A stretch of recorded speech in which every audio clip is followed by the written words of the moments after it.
Hello, this is David E. from Larkin. I'm reviewing my game of Skyrim today. I'll proceed from 9 a.m. now to 2 p.m. And I'm wrapping up quests in the northwest corner of the map, having stored my way through the various stories in Markarth, culminating in liberating a certain imprisoned rebel leader from the prison there, starting some kind of civil war engulfing the entire city. I recently escaped from that bedlam with Lydia, newly reunited with Lydia, who's with me again, and we're contemplating the immediate exterior of the city and plotting our next course. So next course, our first objective is to be to the south and to the east, and we're going to investigate some dwarven ruins, and then we're going to circle up, could be on various quest objectives in the region, aiming generally towards the east and the south, and hoping we eventually get back to Whiterun. And we'll drop our possessions off at our house there and contemplate the next move. And so before we begin all that, of course, we'll start with some kind of raiding. Also, I'm going to look for a horse here. I seem to have left my horse behind. Maybe I can get a new one here. Here's Lydia. Here's our friendly goat, Hilda.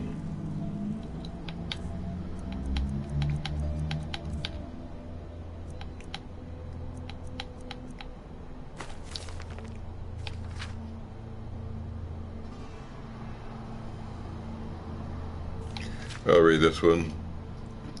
Chances of Folly by Zelma Golge. By the time she was 16, Minova Yolos had been an unwelcome guest in every shop and manor in Balmora. Sometimes she would take everything of value within, other times it was enough to experience the pure pleasure of finding a way past the locks and traps. In either situation, she'd leave a pair of dice in a prominent location as her calling card, so that the owners know who has burgled them. The mysterious ghost became known to the locals as Chance. A typical conversation about Mora at this time. My dear, whatever happened to that marvelous necklace of yours?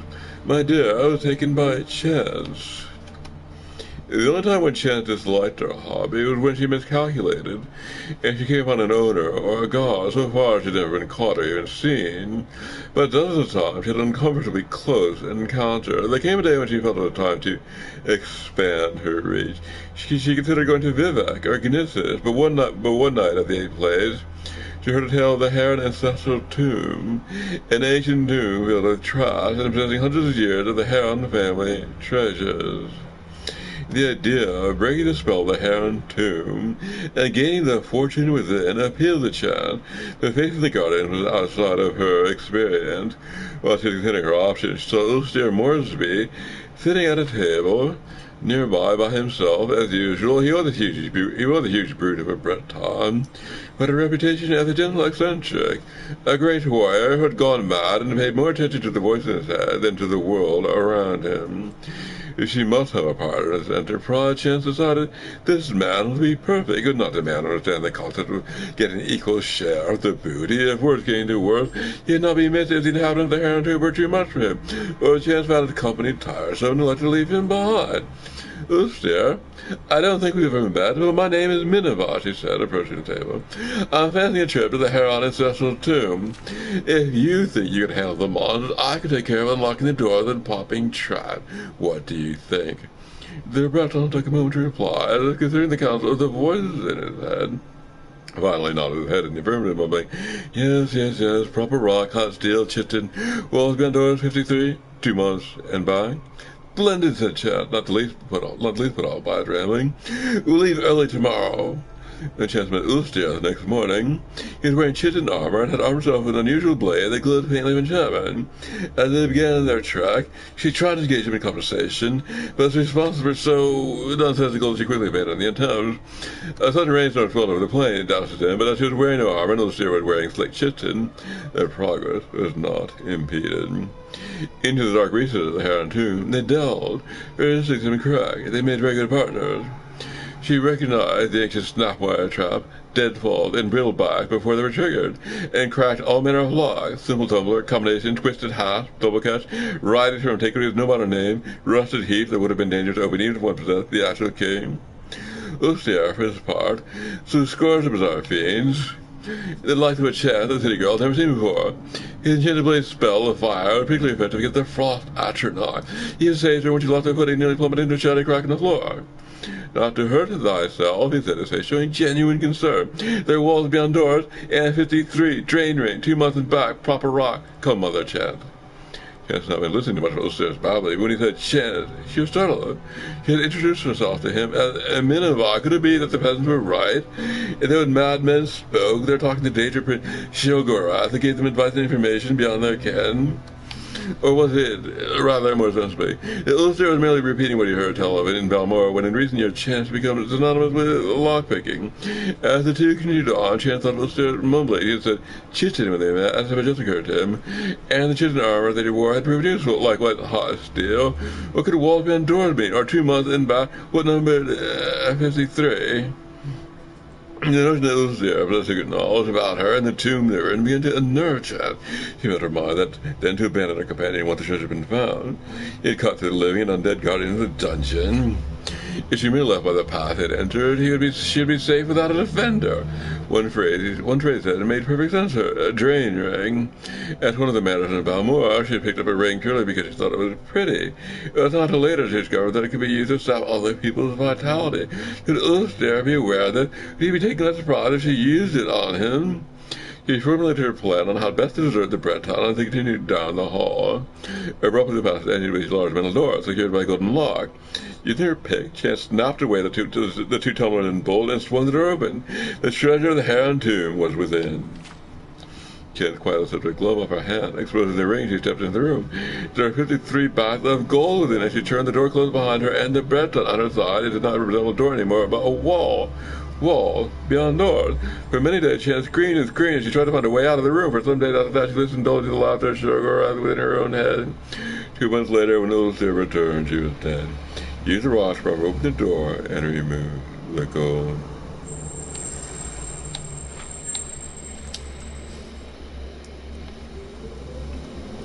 That needed a cautionary tale. Don't try that yourself. You'll certainly get in trouble.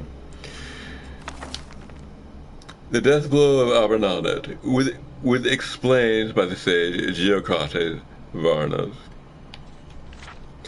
Broken battlements and wrecked walls, where worship of the Har once embraced, the bites of 50 winters, frost and wind, have crashed and pitted the unholy gates, and brought down the cruel, obscene spire. All is dust, all is nothing more than dust. The blood has dried, and screams have echoed out. Framed by hills in the wildest forlorn place of Morrowind, sits the barren bones of Abernanet. When thrice blessed Rangadil first saw Abernanet, it burned a silver bright with power and permanence, a dreadful place with dreadful men to guard it, with fever-glassed eyes and strength through the horror. Rangadil, for the foe's number, was far greater than the few ordinators and buoyant armigers he led, watching from the hills above the field and castle of death, while it stood to damn the souls of the people of Morrowind, accursed iniquitous castle, Abernanet. The alarm was sounded, calling the holy warriors to battle. They answered villainy shield with justice's spear. To steel themselves to fight at the front and be brave. Rangadil too grasped his shield and said even spear, and the clamor of battle began with a resounding crash to shake the cloud down from the sky. The shield wall was smashed and blood spun. The ground of the field, a battle like no other of Morrowind. Destroy the evil of Abernanet. The maniacal horde was skilled at arms for certain. The 3 holy fists of Mother, Lord, and Wizard pushed the monster's army back in charge after charge. Rangadil saw from above, urging the army to defend. Dago thrust himself in his pernicious tower's spire, and knew that only when the heart of evil was caught would the land never be truly stayed. He fled then by the temple and the holy tribunal of Morrowind to take the tower of Abernanet. In a violent wind pushed, the tower base was pierced, with all efforts to fell the spire came to naught. It was all the strength of the heart held that one tower. The stairwell up was steep and so tight that two warriors could not ascend it side by side.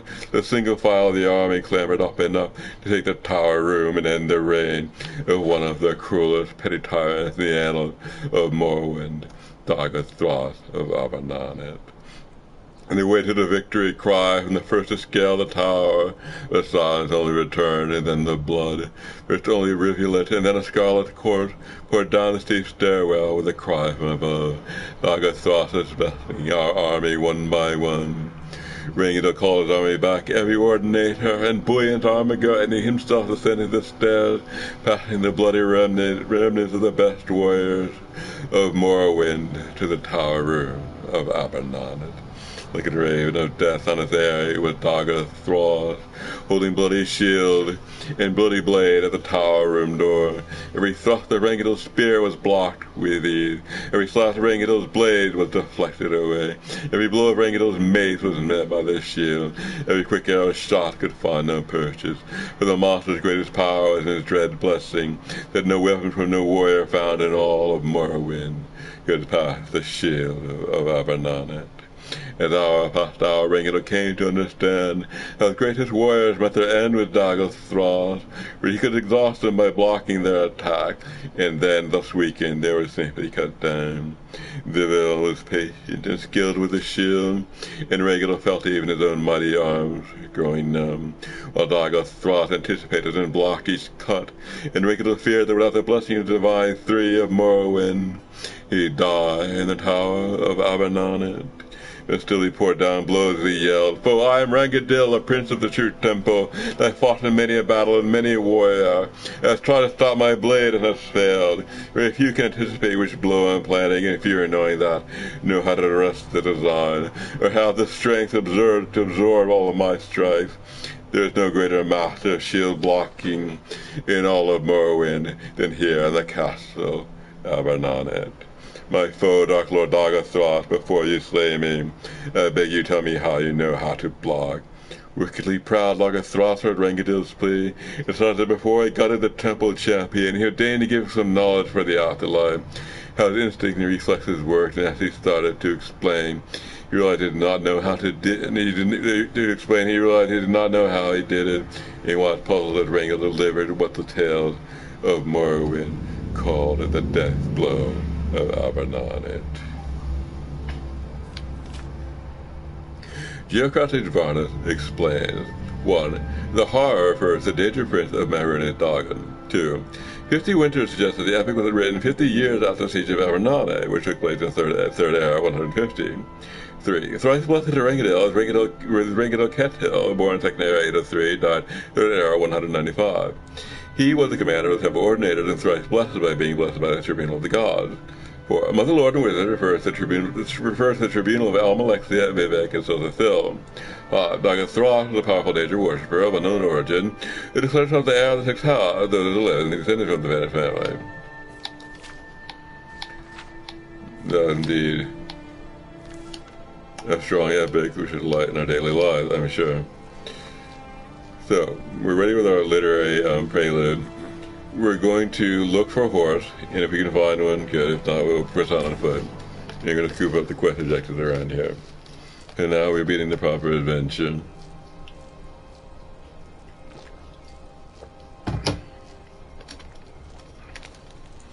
I guess if you do, don't teach. That could be the moral.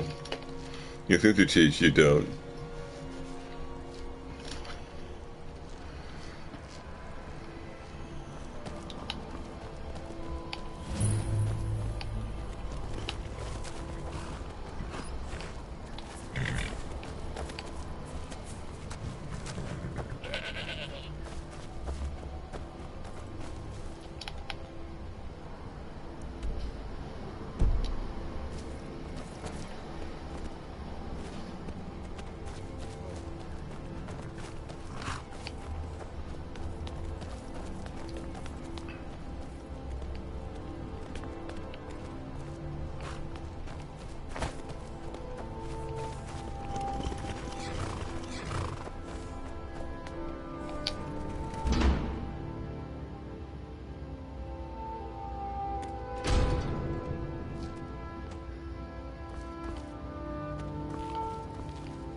Need a trained war dog? Fiercest companion money can buy. A war dog is good company and good protection. How long have you been training dogs? My family's been doing it for years. You need one out in the Reach. Don't want to be alone when some forsworn comes swinging. I personally trained a whole litter for the Jarl. That reminds me, I was gonna deliver some dog food to the keep. Spiced beef, their favorite. I could deliver that for you. Wow, look at you. Thanks. Take it to Voada. She handles all the dogs for the Jarl. I'll take that dog off your hands. Sorry, you already have an animal with you. What do you tell me about Markarth? Don't fall. All right then.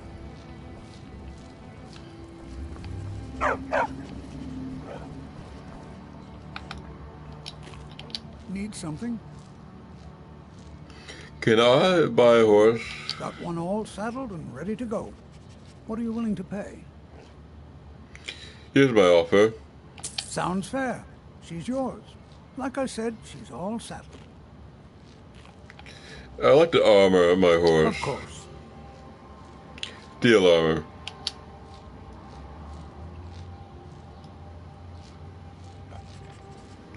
I'd like to change my horse's saddle. Of course. You need to leave. You need to leave. I'll take the white saddle. You need to leave. You need to leave. Of course. You need to leave. May the crags fail to trip your feet. I think it's time for you to get... point. You need to leave.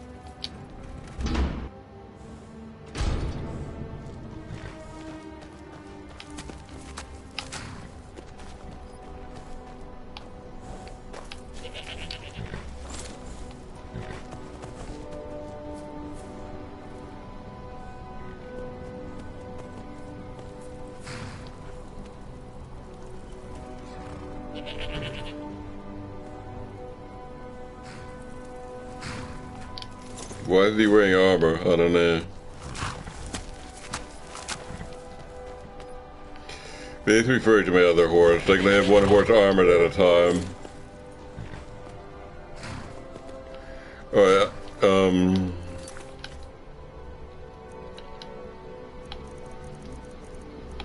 some odd miscellaneous quests I now have. I have to deliver the spiced beef inside, so I'm just gonna do it.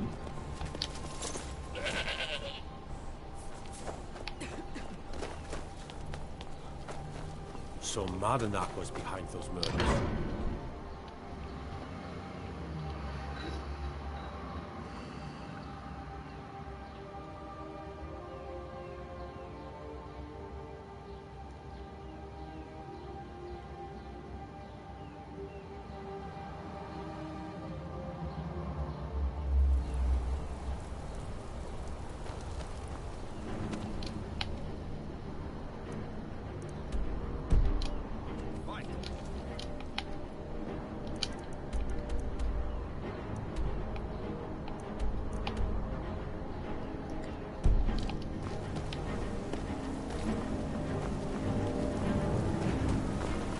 Excuse me, do you know anything about this house? Seen anyone enter or leave? No, I haven't. Seems no one in this city has. I'm with the Vigil of Stendar.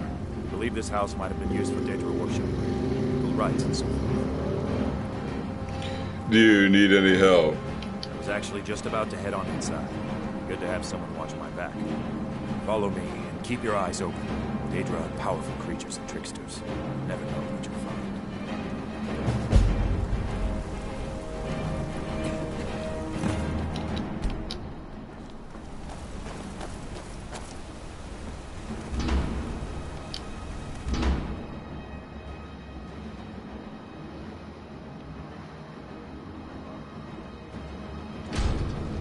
Fresh food.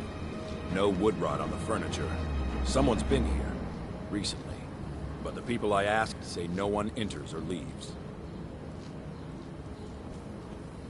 Wait, did you hear that? I think it came this way.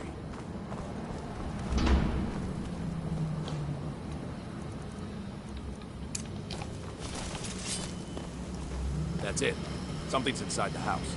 Come on, get to the bottom of this. Come out! You know you're here. There's another door. See if you can get it open. Stendar's mercy. This isn't an ordinary Daedra. We have to get help. Weak. He's weak. You're strong. Crush him.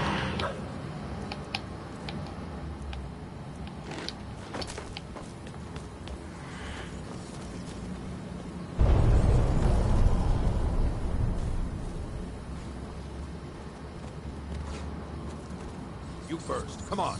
Let's go.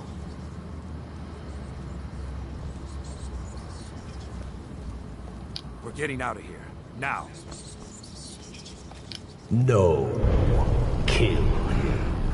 Crush his bones. Tear at his flesh.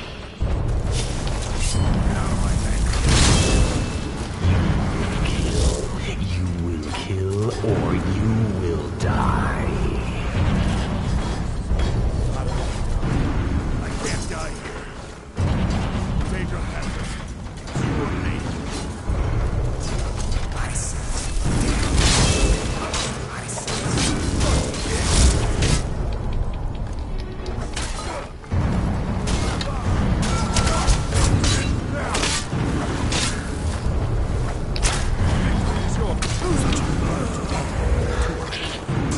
Yes, your reward is waiting for you, mortal. Further down.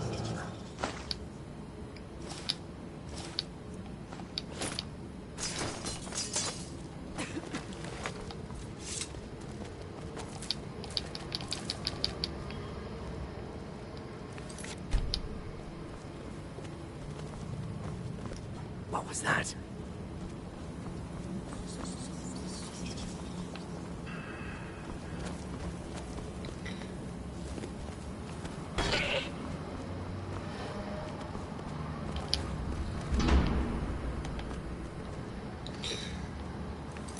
It's entirely possible that an evil presence is in this house. Yes, further into the bowels.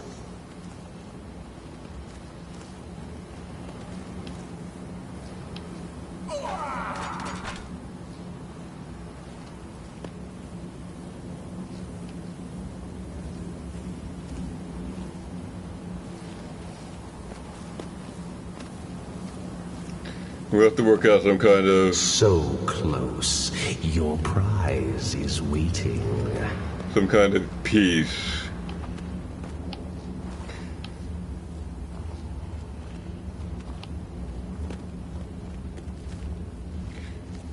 Tension resolution.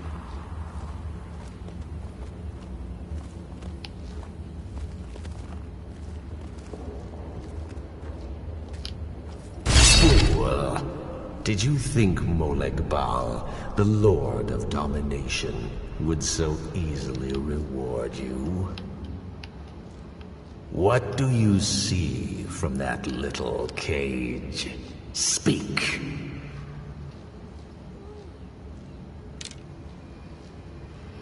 It's an altar. Yes, it's an altar. Men would come and sacrifice the wretched in my name. The weak would be punished by the strong. But a Daedric lord has his enemies, and my rival Boethia had her priest desecrate the altar until you came. You want revenge on Boethia? Revenge? No. I want submission. I want the priest who did this to bend his knee and give me his soul. He comes by to perform Boethia's insulting rites at my altar, but he's been missing, captured and bound, left to rot. Save him. Let him perform his rite one more time. And when he does, we will be waiting for him.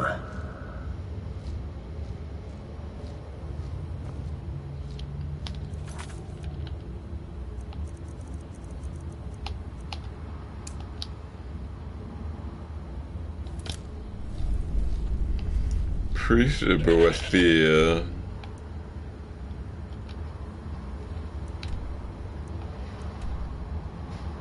Seems to be up here. I can get that on my errand. Let me go here, here, up here, and so forth.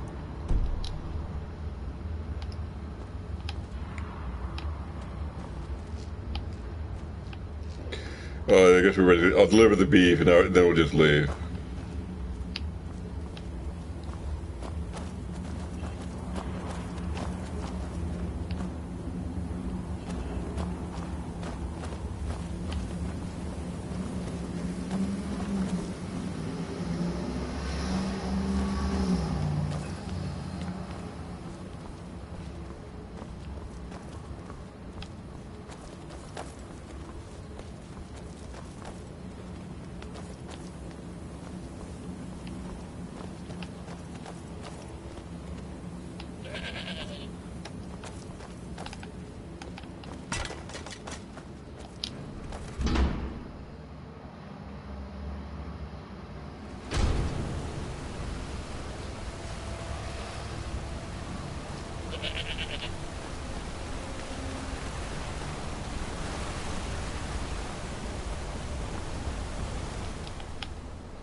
What are you hiding, priest? I'm not hiding anything. It's closed for a reason. Typical Imperial lies. First, you take away Talos.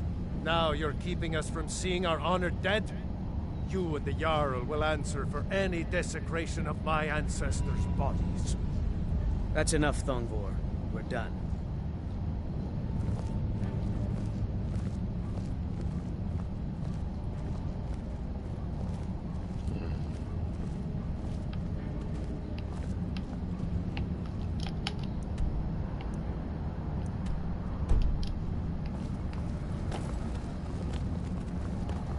Damn those Forsworn. Think they can kill people in my city? I'll have Madanach's head. You there. You another Imperial puppet? Answer me. Us for the Empire. What of it? What of it, he says. Your empire is destroying everything Skyrim stands for. Honor, pride, mighty Talos. You can tell Jarl Igmund that the Silverblood family won't tolerate his cowardice for much longer. Why should the Jarl listen to you?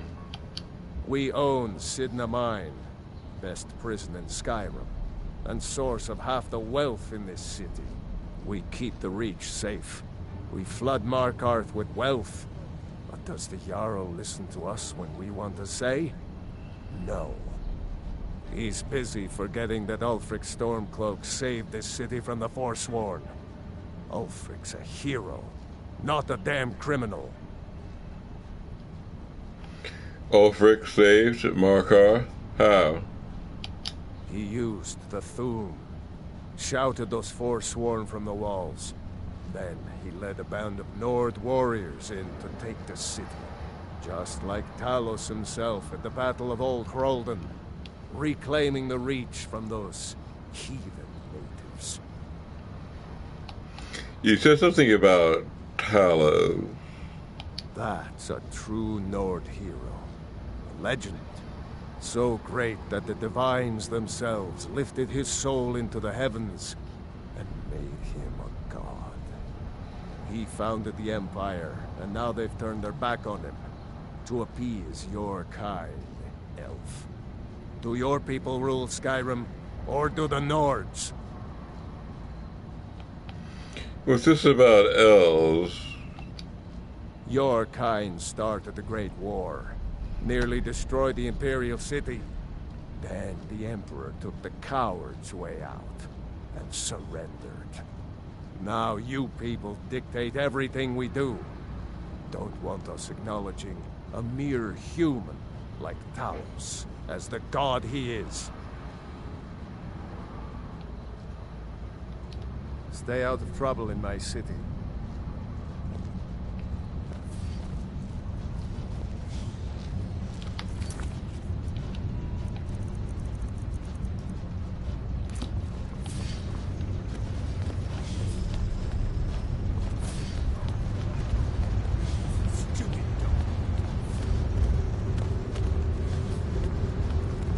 Dolomar is a commander You? of the Fold.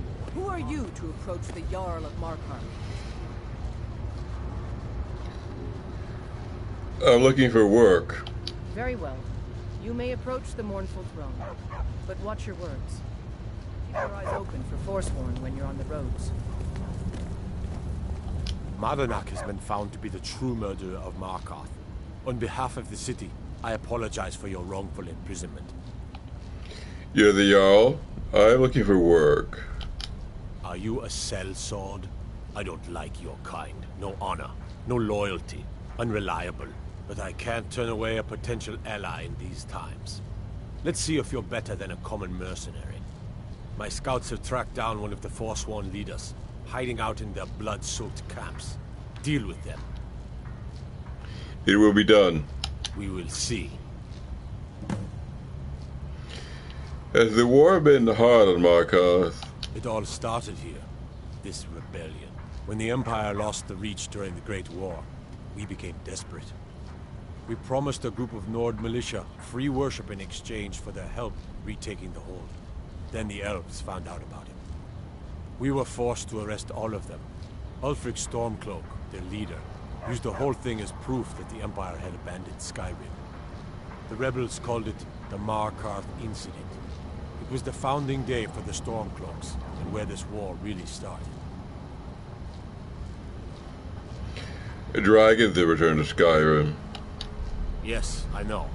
We have some advantages if they come here. The city is built into the mountainside, so it's hard to reach into, even from the skies. And everything is made of stone, even the beds. We'll have no trouble from Dragon's Fire here.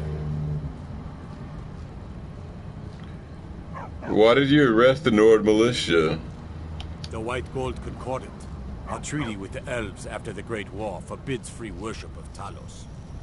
But that's what we promised Ulfric and his men. It seems foolish looking back, but at the time we were hoping the elves wouldn't find out. So when they did find out, it was either we arrest Ulfric and the militia, or enter into yet another war with the Aldmeri Dominion. The choice was clear. And now, Ulfric threatens the thinly veiled peace we sacrificed so much for. The Empire lost the Reach before? How? When the Aldmeri Dominion invaded the Imperial City, the Legion all but turned a blind eye to the other provinces. Many of the disgruntled natives of the Reach used the opportunity to depose the Empire and founded what they called an independent kingdom. It was little more than a chaotic uprising, but the Reach was removed from Imperial authority for 2 years before we reclaimed it. But the leaders of the uprising refused our offers of peace. They fled into the hills and became the Forsworn. I'd like to purchase a home in your city. I don't know you, and I don't sell what precious property we have to outsiders. But if you're willing to work, and you prove to be reliable, I might deem you worthy to live here. My steward will handle things from there. I want no mercy for those forsworn. Understand?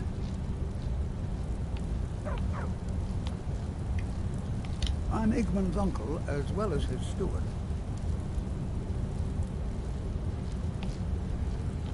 As his housecarl, Igman's security is my chief concern.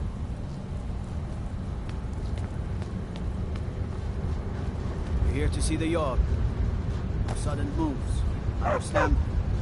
Whole dwarven city underneath the keep. The Schuenzell. Best steer clear if you don't want a steam centurion carving you up. There's a small skeever den just east of the city, at Reachwater Rock.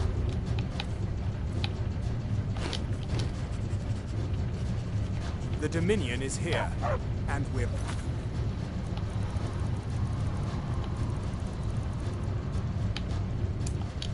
watching.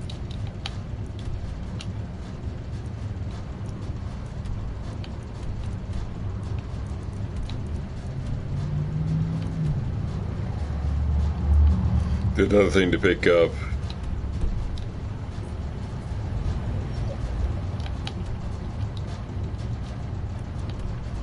Go south here, to this way.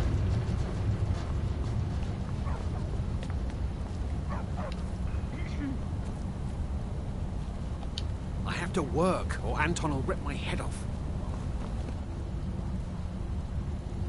Don't mind the dogs. They get anxious when they haven't had dinner.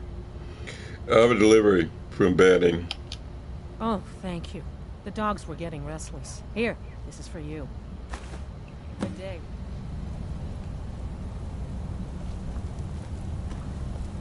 Before you say anything, no, I am not from the Reach. You're not from the Reach? No, I'm a Breton from High Rock, and I refuse to be mistaken for a filthy native. I don't care if we share the same ancestors. These people are savages. Half of them are forsworn barbarians. And have you seen what they eat? What have I done for the gods to take me so far from my beloved Daggerfall? So you're from Daggerfall, then? Yes, the finest court in all of High Rock. You think politics here or something? Well, we Bretons invented politics. That is where I learned to cook, and where I belong. Not here with all these dogs. What have you got for sale? Take a look.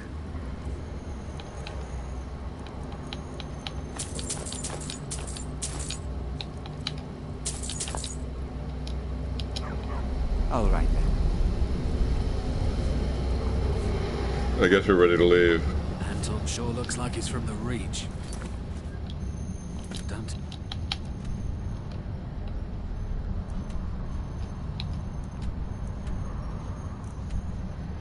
There aren't any quests here. We're going to go out to this one. Arkningthams. Them that. Hard to pronounce.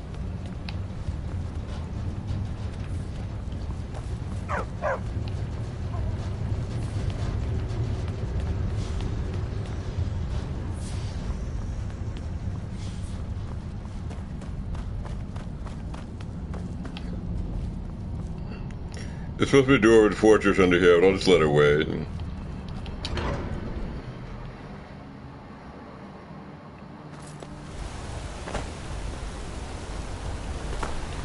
Maybe the Jarl will send me there later.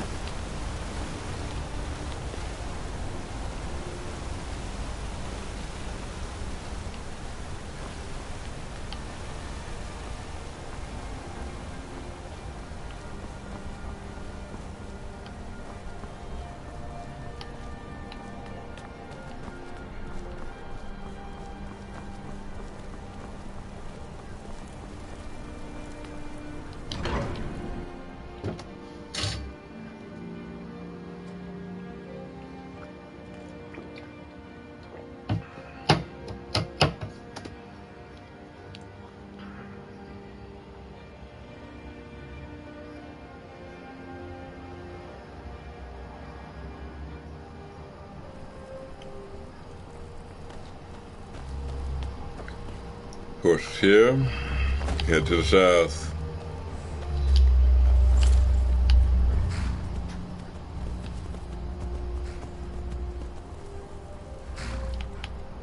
I see there's a mine here. We'll just pop into the mine.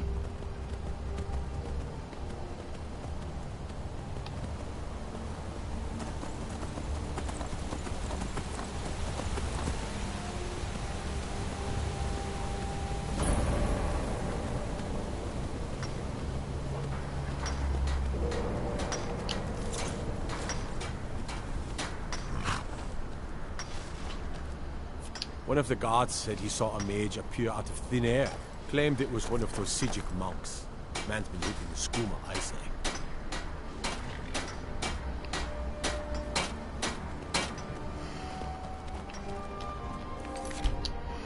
Just to see what kind of mine this is.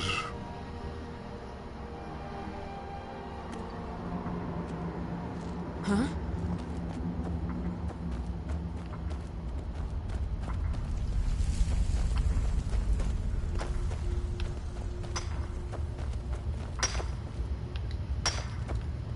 Looks well inhabited. We'll just leave.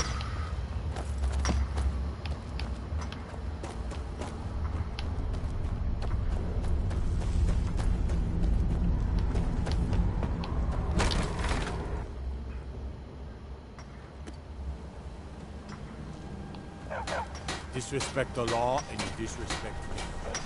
Hope Papa will be able to go back to his mine soon. Everyone needs a home.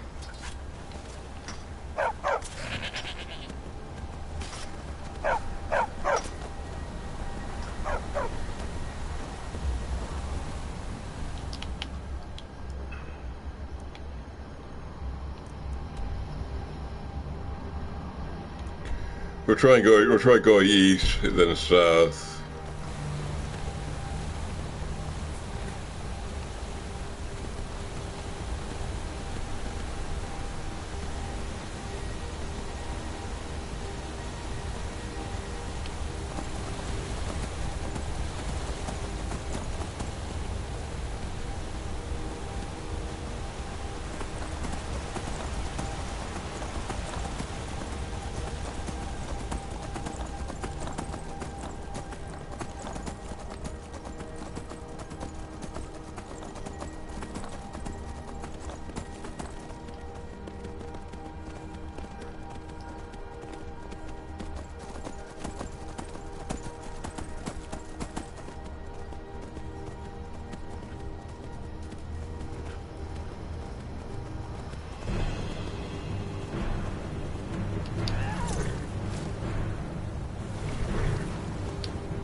I'm collecting fire salts for somebody. Balamund.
Halt, Outlander.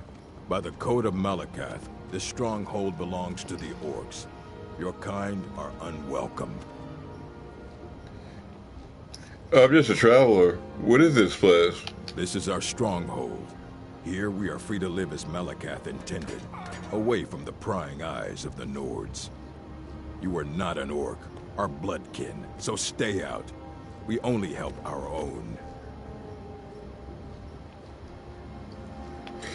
Who is Malakath? He is the Daedric Lord of the Orcs, the keeper of the Sworn Oath and the Bloody Curse. We live by his code and follow his teachings. An outlander like you wouldn't understand. Are there other strongholds out there? There are a few great strongholds worthy to talk about. Dushnik Yal, Morkas Gur, Nozzlebur, and Lagershbur. How can I convince you to let me in? We've heard whispers of an enchanted pair of gauntlets, hidden and protected by dangerous men, beasts, or worse. They are called the Forge Master's Fingers. Bring them to our chief, and he will decide if you're worthy to be bloodkin to the orcs. I'll find those gauntlets. We will see.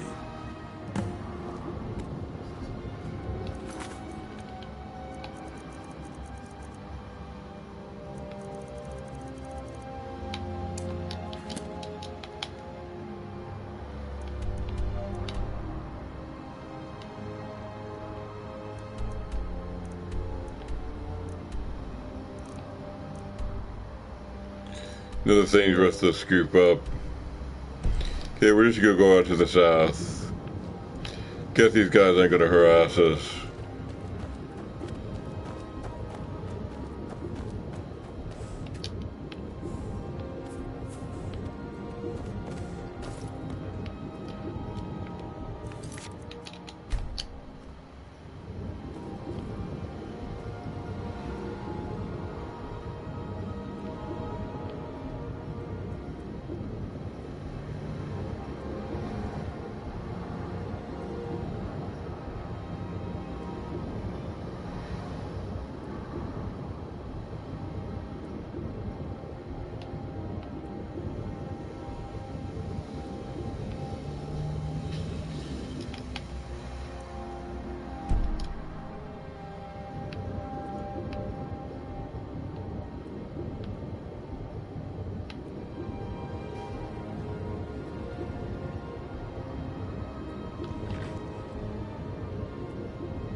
I don't see a regular way in.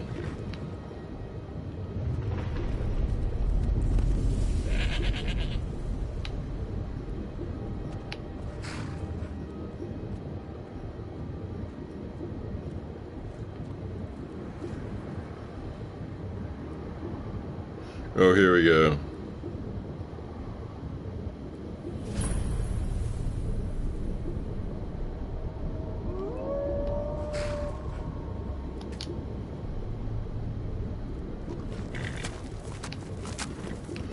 So, we're just going to investigate this place.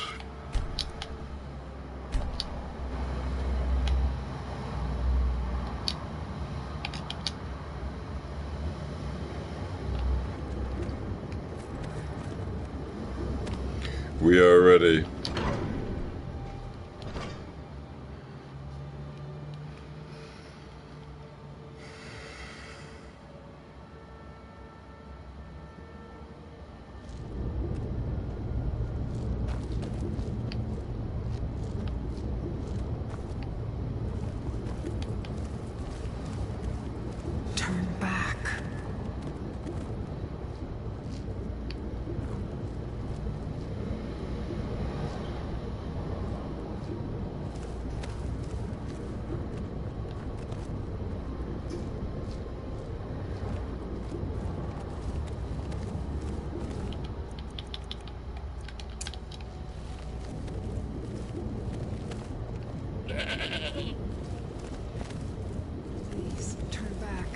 before it's too late.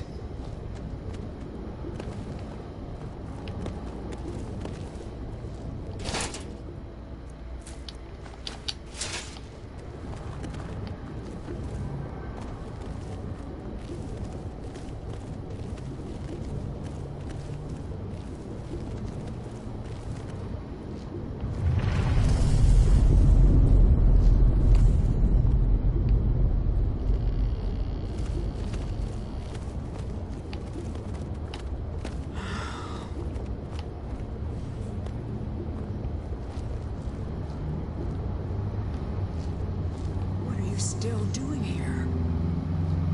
Let me guess. You're here for the treasure, aren't you? Just like all the others. What treasure? It's a long story. You ever heard of Ephraim? A rare mineral used by the dwarves. Supposedly, they had to build a special forge, the Ephraim Forge, to even work with it. The items it made were so powerful, they went to war over it, and the forge was lost. Or so the story goes. And that story led you here. I spent my life tracking down that legend, until my damn apprentice stole everything from me, and published it all under his own name. And now I can't rest. Not until I have proof. Something to show the world that I discovered, what I did, that my life mattered. But it's hopeless. I died here, just like all the others. Turn back. Turn back before you become the next victim. I can handle myself. Maybe so. Then again, I thought I could too. I'm not going to talk you out of it, am I? I know. I was just like you once. Well, if you want to reach the summit, you're going to need some help.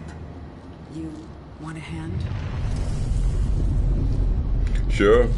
All right. Lead on then.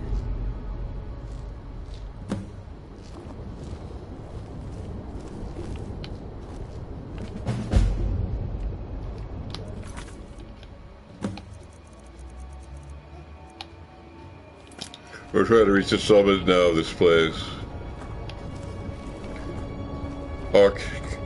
Arctic Thames. Arctic Thames.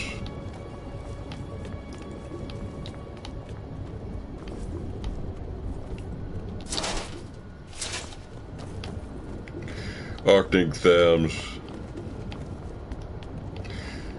Arctic Thames. Arctic Thames. Arctic Thames.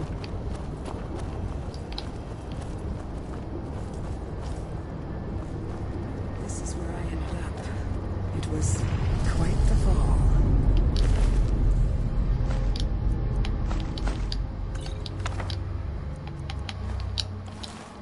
Grab my journal, would you? We're going to need it.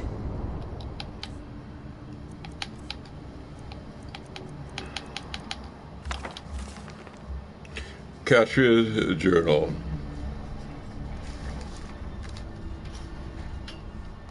17th of Suntide. Damn that scheming elf. Damn him. He steals my notes, my discovery, and publishes it under his own name. 20 years of my life spent digging through these ruins, and what do I get? A dedication? Friend and colleague of my art. He's just mocking me. Well, hell, I'll have the last laugh. Terran may have my theory, but doesn't have any proof, not yet. If I can find the forge first, I can show the world this is my discovery. Mine, not his. 4th of last seed. I've got a lead. One of the moldy little books in Mizun mentioned the forge. Ruined through and through, but I was able to copy down a few scraps, including a map of the first era of Dreamer Kingdom. Need to cross-reference it with modern borders when I get back. Here's the result. 1. Arkenthams. This one, Arkenthams, was on the inscription too. Apparently the main Ethereum Research Center seems like the place to start. 2. Mention Bazarzel, allied city? Not Bazar Dams. Looks like a smaller site, north and northwest of here, on the river. 3. The primary source of Ethereum, extracted from some deeper mine? for a storage site for raw Ethereum just outside a major city. Apparently it had to be kept outside because Ethereum was harmonically volatile.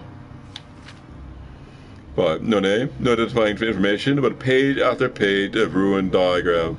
Couldn't make out much. Looks like an outer lava gear, some sort of crescent, 4 pieces. Could this be the location of the forge? Something important at least? 22nd of last scene. Arkansas. My map may be raw, but enough to get me here. There may be something to this. There may be something to this, after all. 23rd of last scene.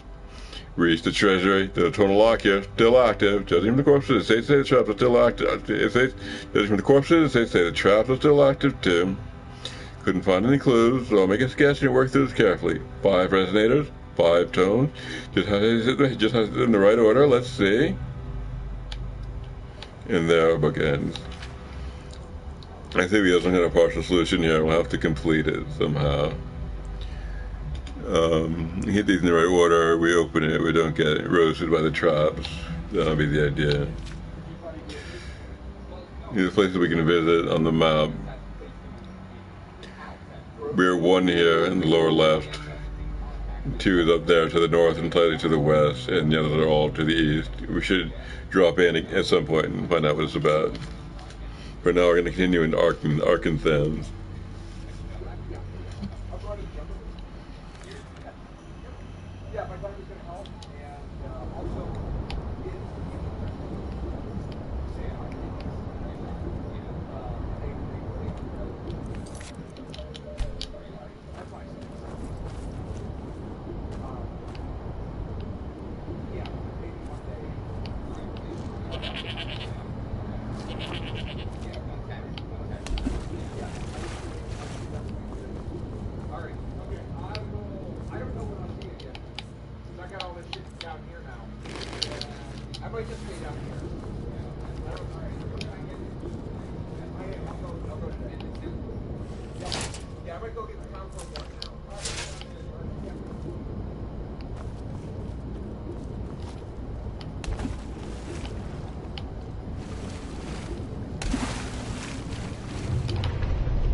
Something over here.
This one's a little puzzling. I'm not quite sure where to go from here.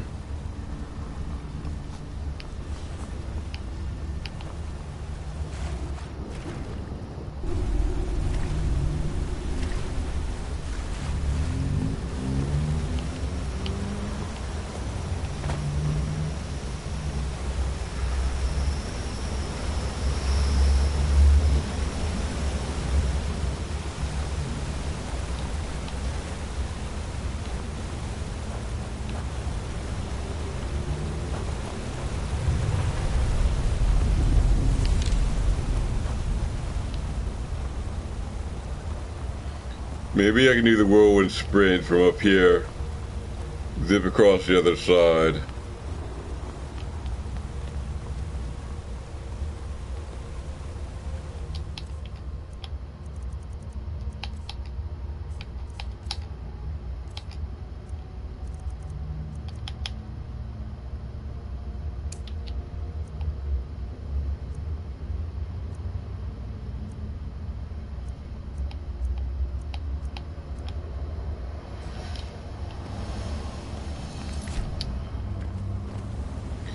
This looks like maybe too far.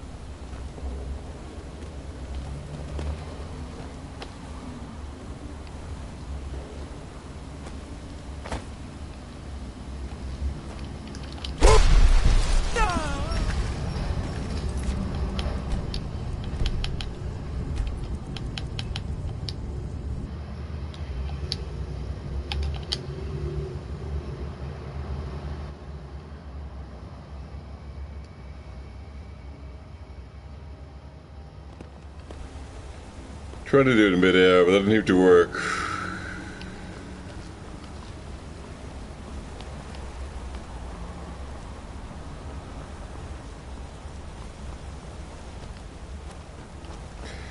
I may need another level of the sprint before I can proceed.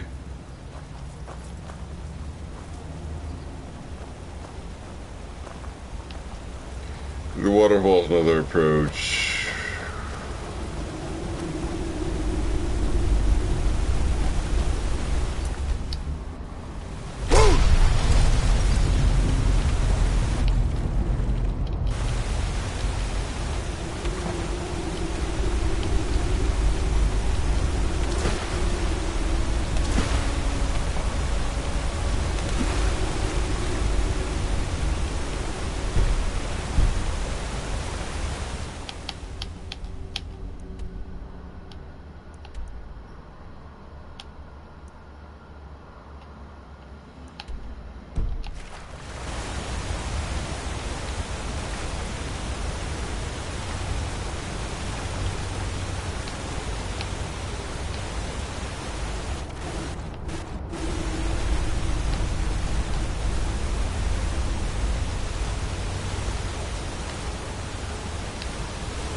Guess let's not go anywhere.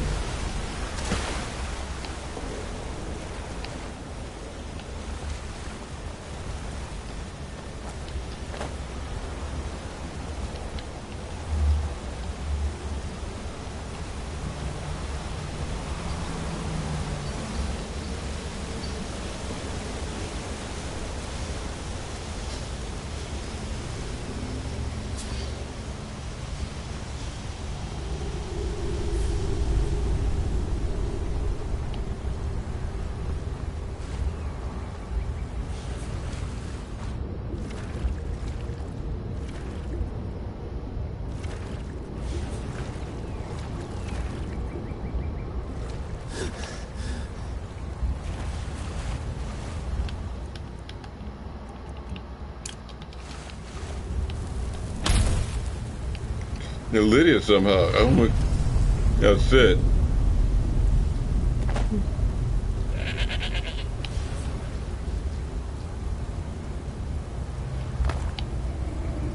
We go. Yeah.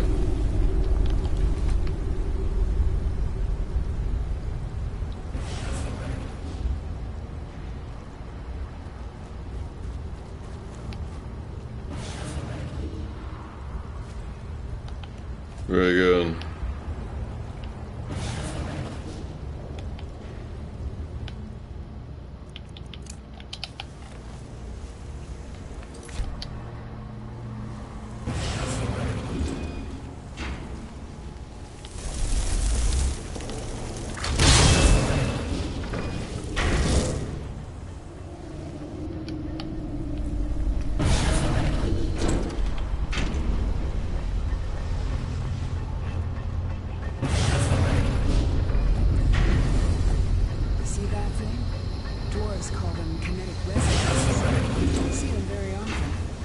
Not among the clans in Skyrim. Just hit them, and they'll do whatever it is they're supposed to do.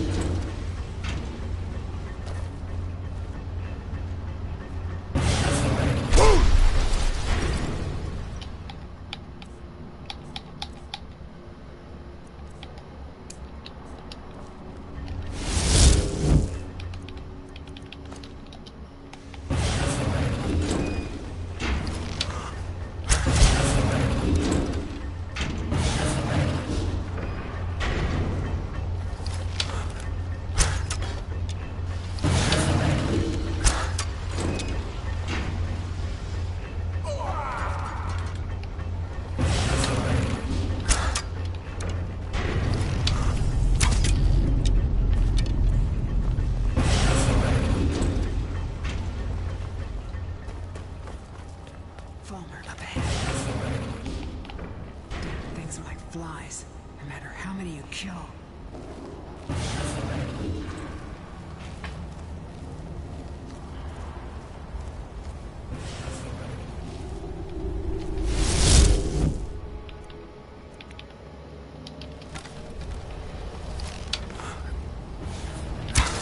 This one's mine.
was even more impressive before it all fell to pieces.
That was a surprise backstab from somebody.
There's a chest in there.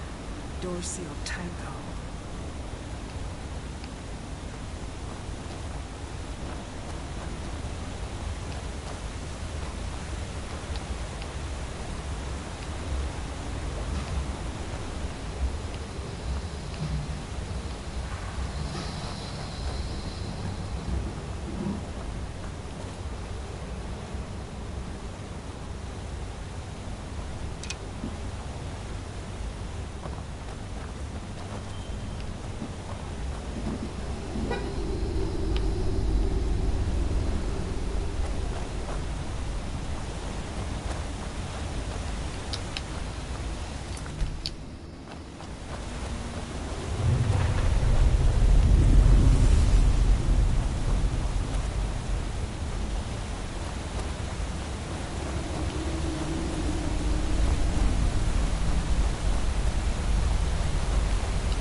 shroud the witch.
Does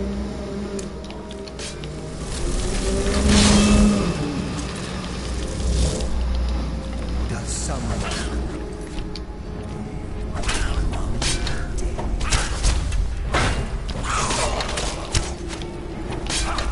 You can never truly stop me.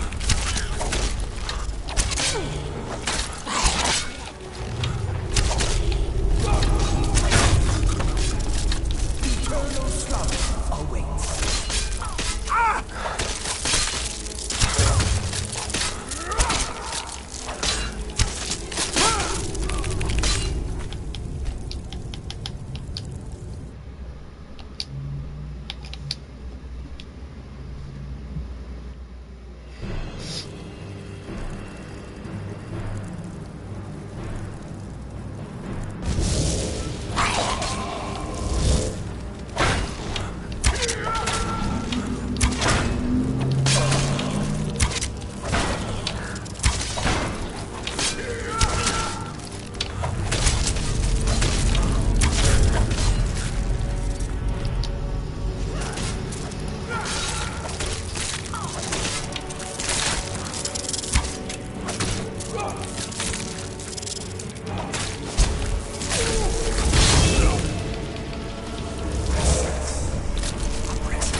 I'm gonna try a dash to the right here. See if I can get onto that rock. Watch your step.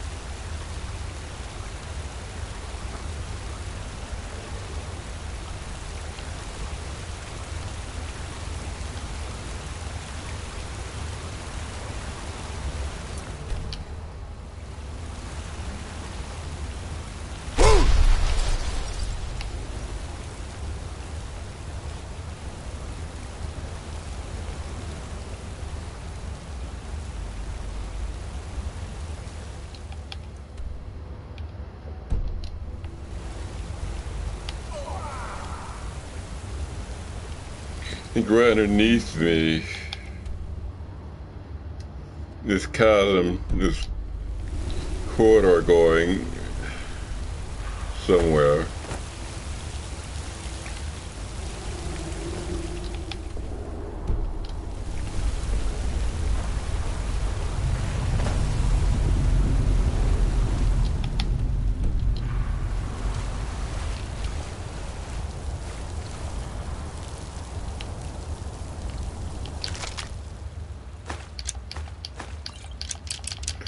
Nice collection of arrows here.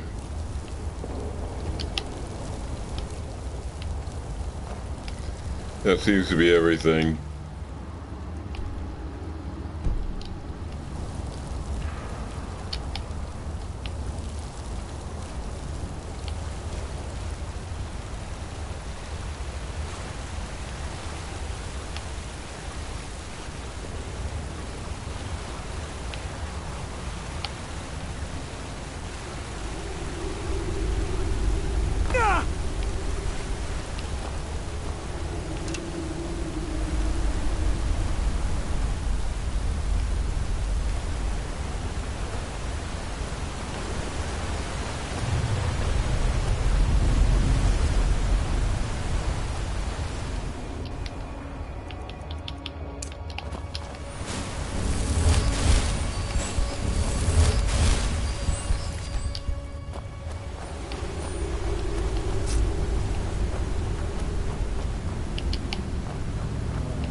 ages ago. Hey, there's my bow. There, out on the log. I wondered what happened to it.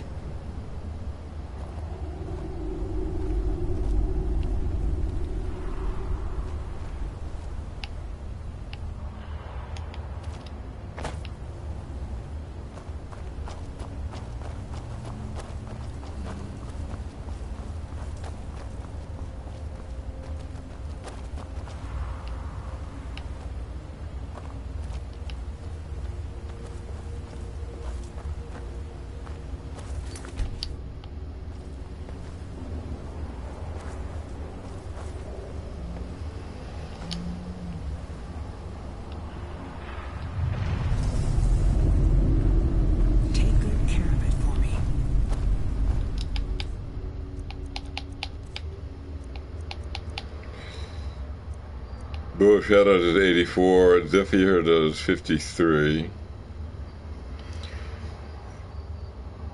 Alright, 30% faster, but it has charges.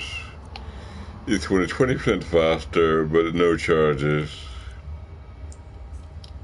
Let's stick with what we got.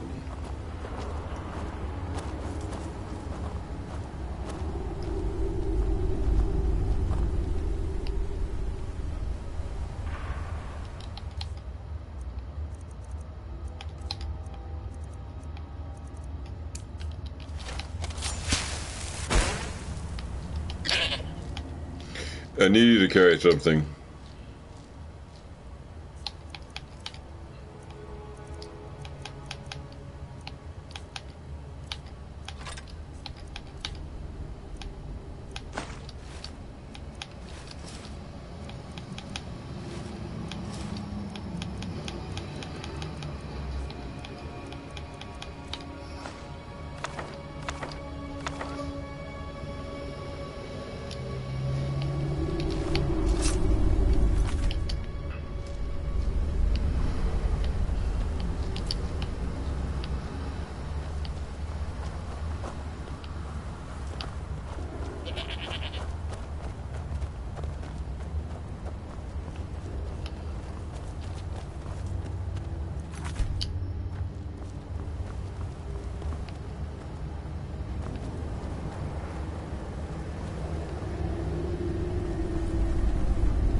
Hold up.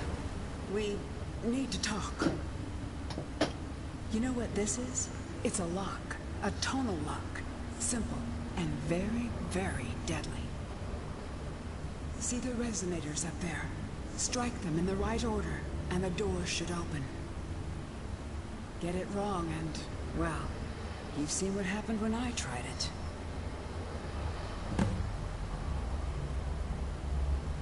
You mean the earthquake?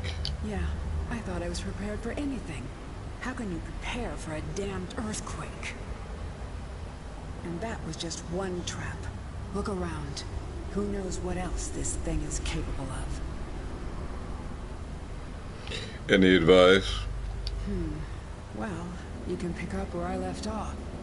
My notes should still be in my journal, if you can read it.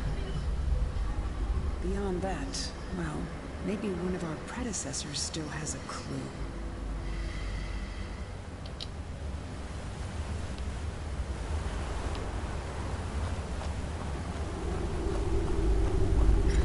I see there are 5 of these guys.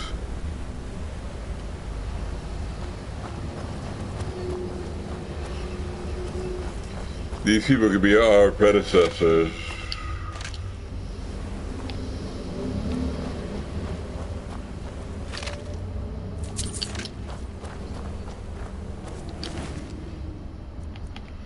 Scrap of paper here might tell us something.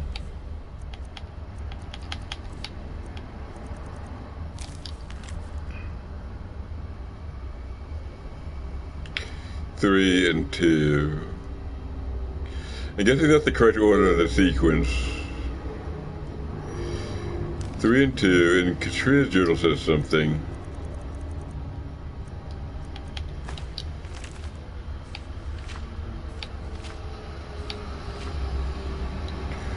One and 2. The lower left is 1, lower right is 2, upper left is 3.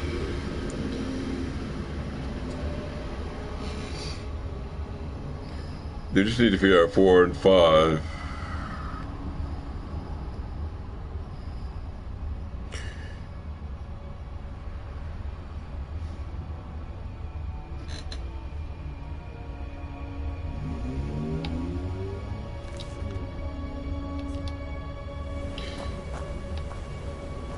See if you can find a pattern in the sequence.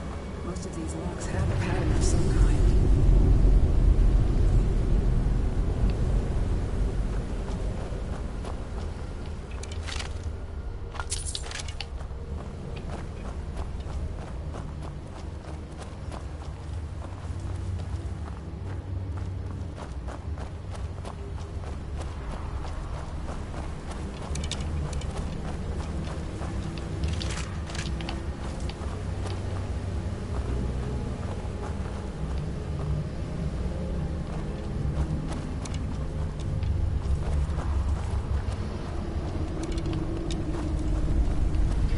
We can just try both possibilities.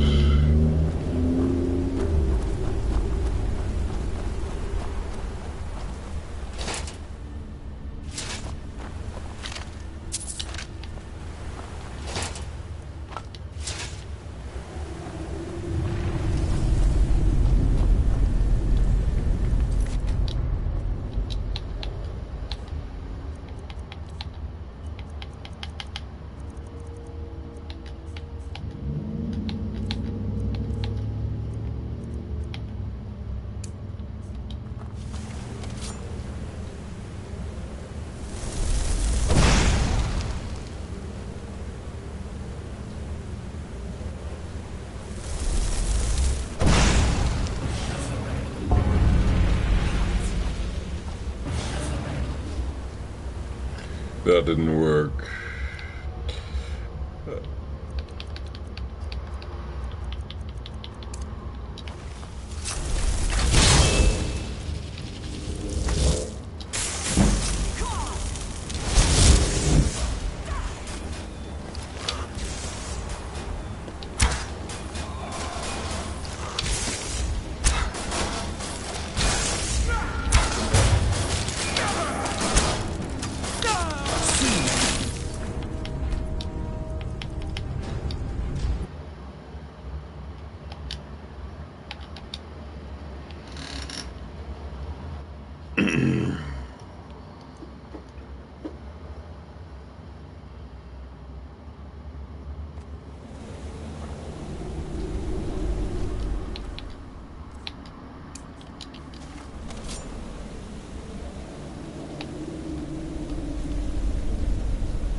this is 4 or 5. I'm just gonna guess 4. See what happens.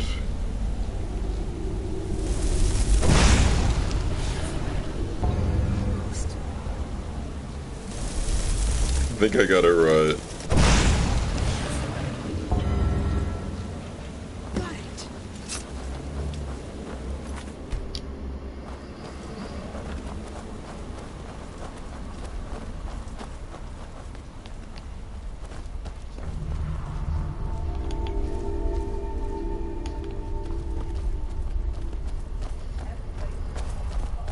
So this is it.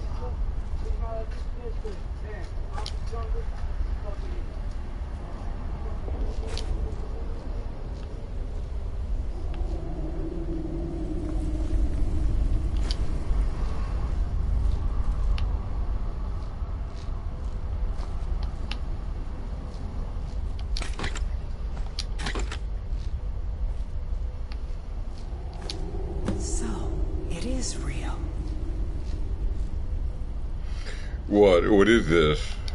Let me see it. Look, on the edge here. This has been cut, precisely cut. If you had another piece about the same size, it would snap right in. I saw a drawing of this once. This shard, it's part of a key. A key made of pure Ethereum. The key to the forge. So, what now? We have to find the other pieces, of course. There should be, 3 more. 1 for each of the 4 cities that worked on the forge.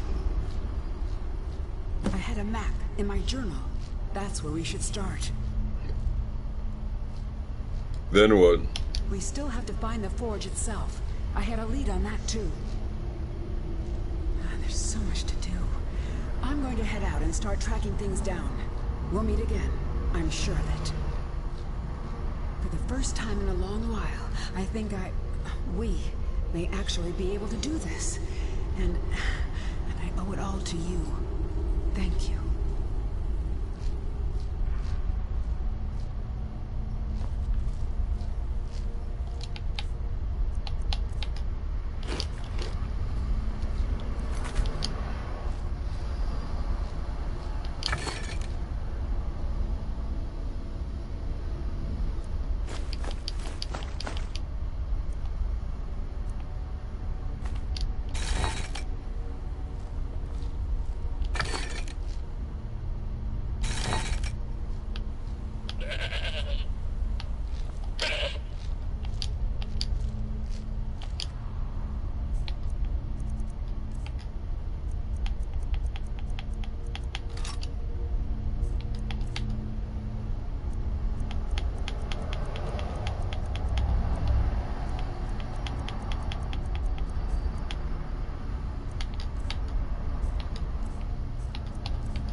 I guess we can head out of here.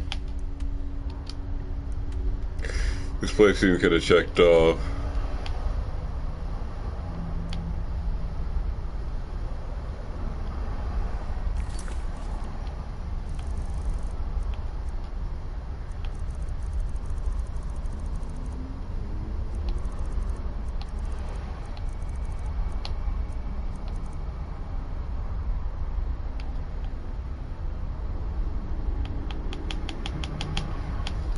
Alright, I'm ready to leave.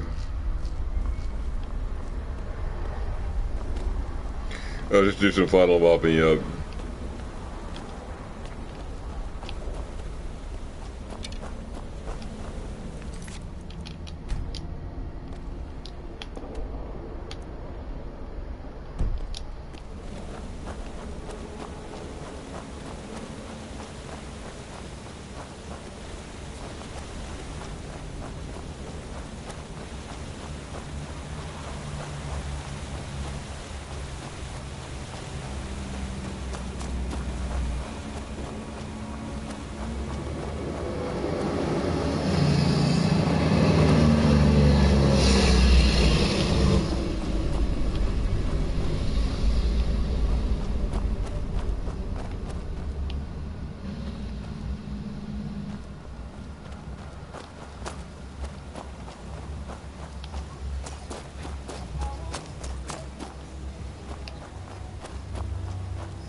I think that was our last mystery.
This direct trip looks difficult.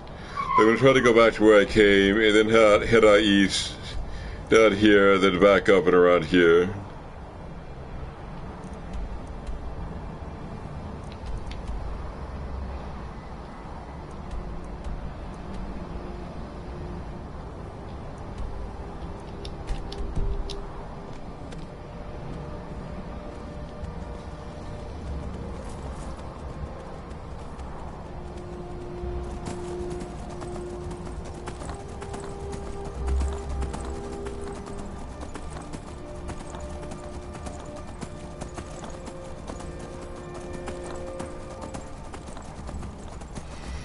Actually, given the amount of time I spent traveling, I think I'm going to take maybe...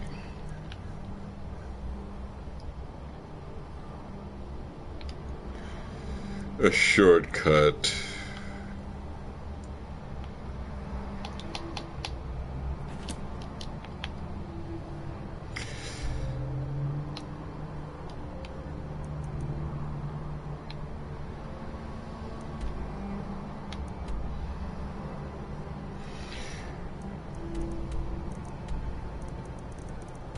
I think I could go after some wild horses, but maybe it's not really necessary. I'll skip it. I'll just go ahead.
I read this one already.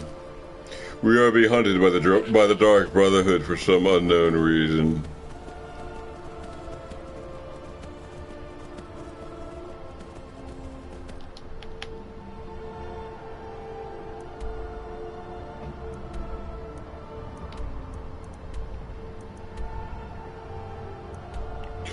And try to head east to this point. And then we look for Red Eagle's sword.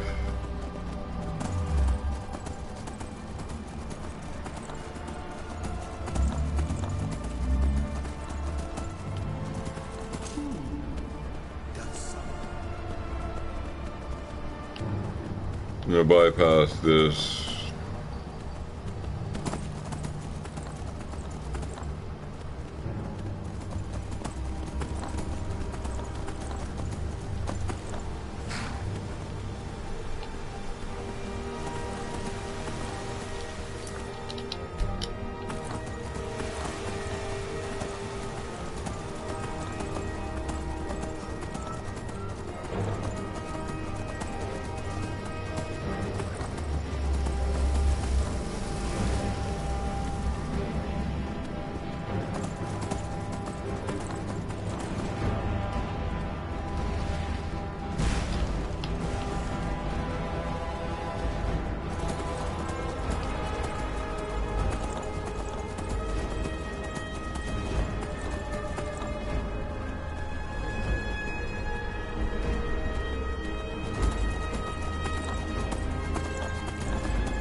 It's something I'll have to storm.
highly overrated.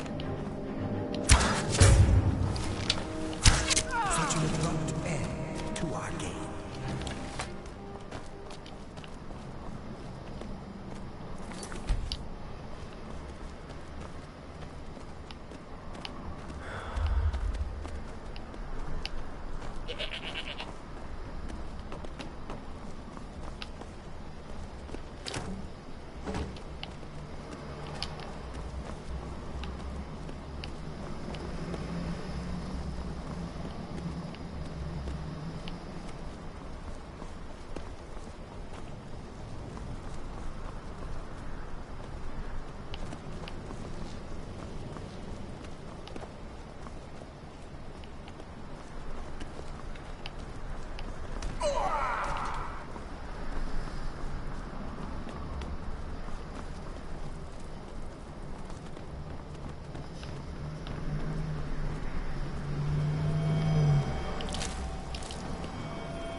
My character is extremely wary, so I'm going to sleep all that off.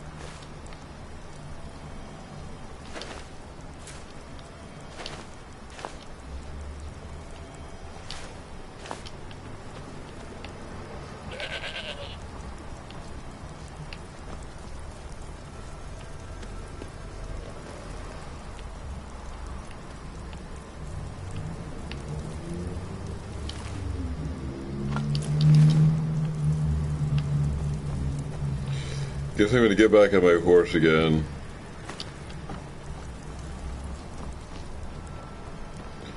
And continue with my journey.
Trying to get the Red Eagle's sword.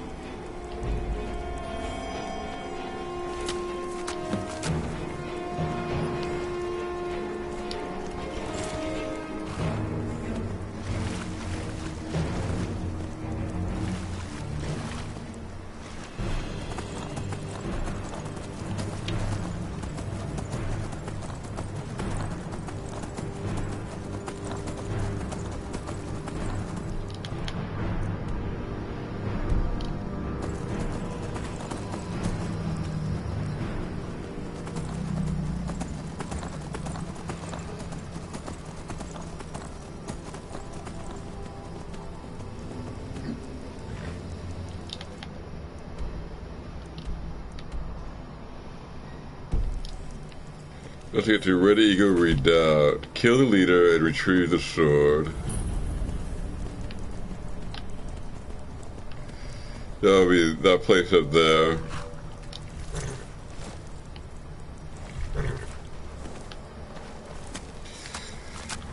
So I'm gonna go.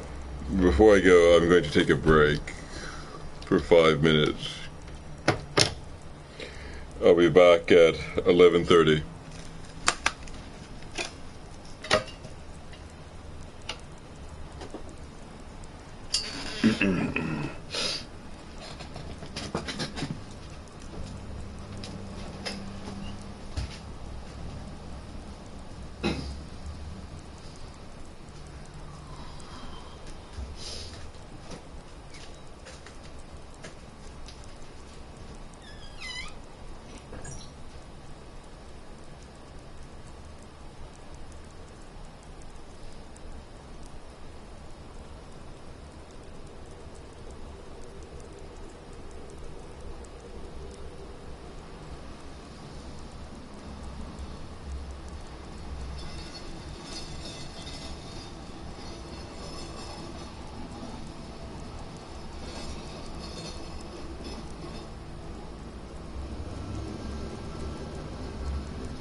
Alright, I'm ready to resume.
Such an abrupt end to our game.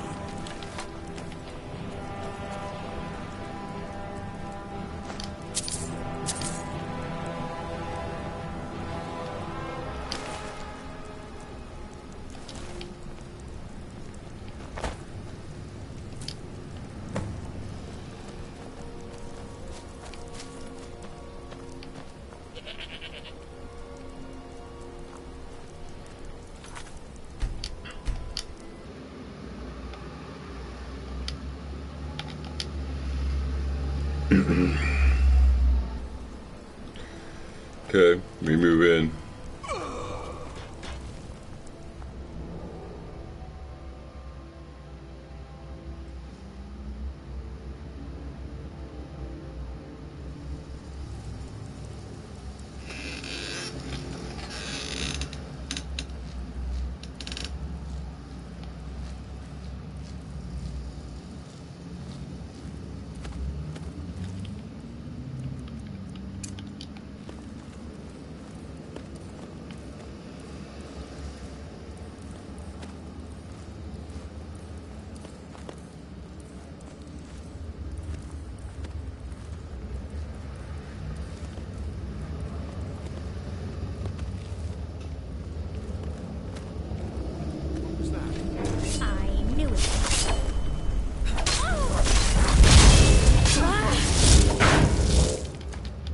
Someone live among the dead.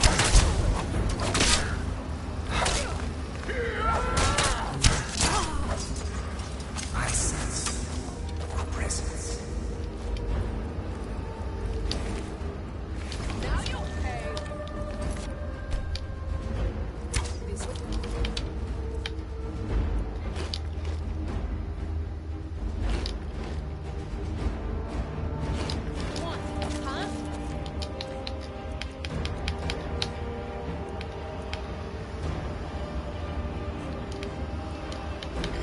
And I thought we got hungry.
Forsworn will reclaim what is rightfully ours!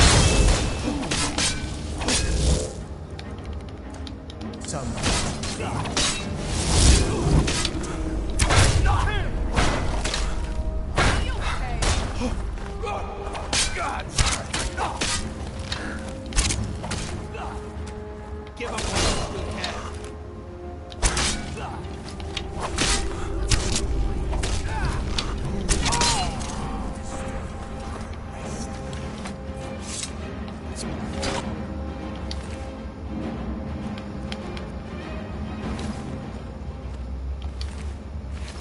That was a looter.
Who dares disturb my rest?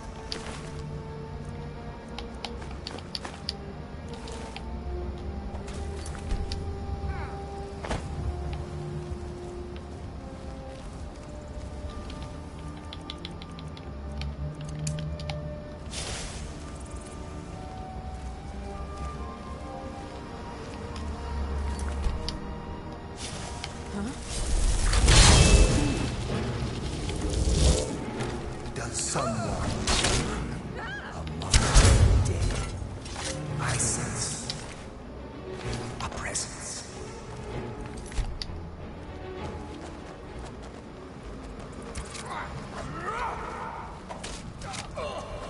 You ready to die today? Does someone live among the dead?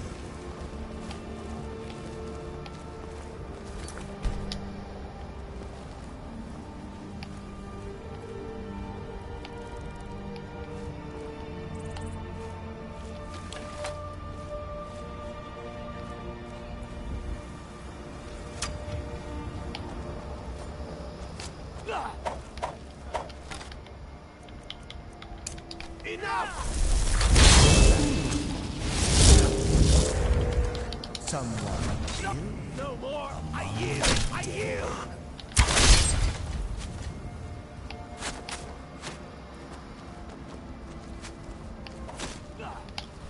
Eternal slaughter awaits. All the living shall fear the dead.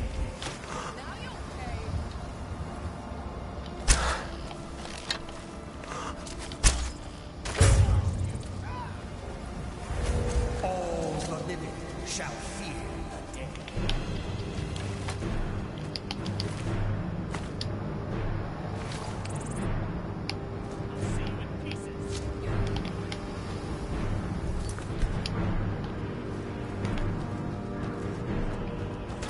Victory is yours! I submit!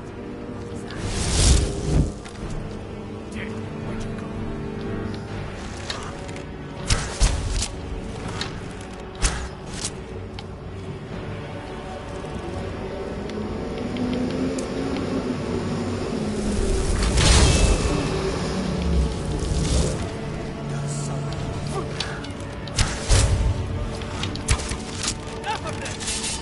Show me what you got! Shots, no!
Seems like I can walk into this tower, but first I'll have a seat. Refresh myself.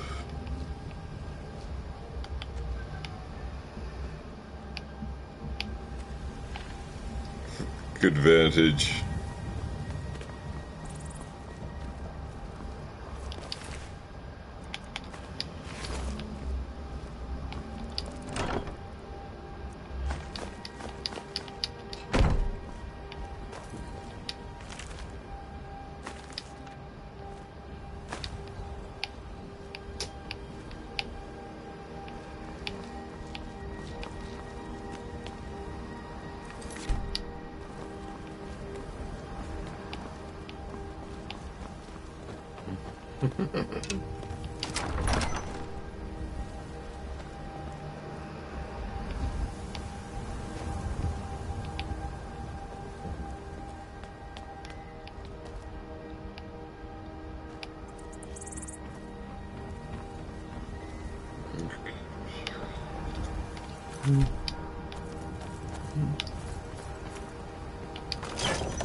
The secret here I haven't unlocked even now.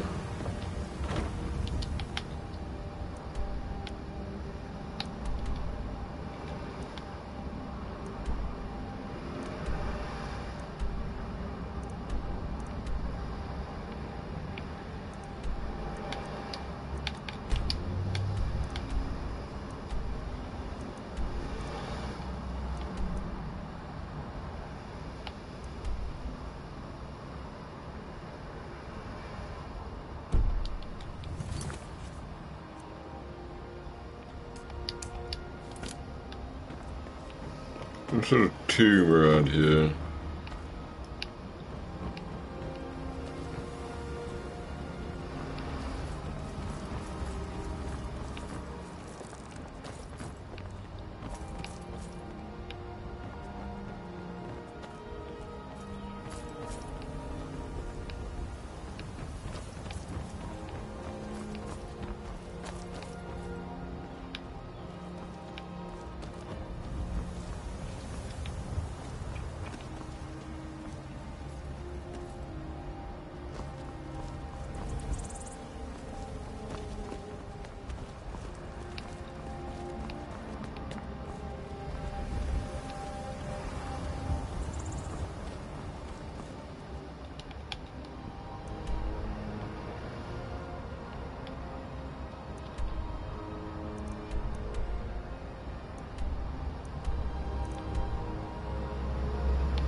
Must be over here, this one.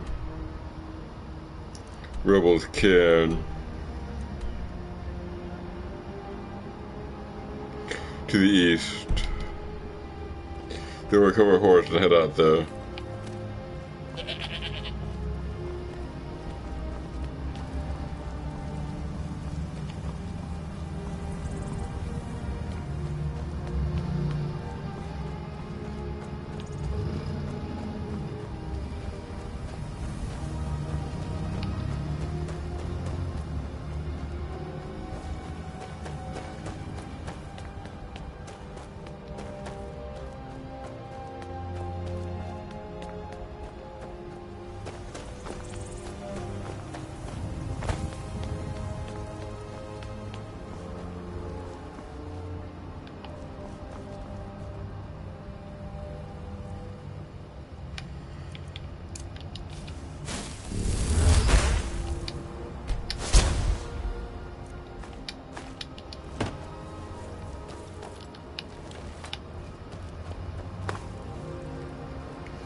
I guess it's in here.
I think I've been through here.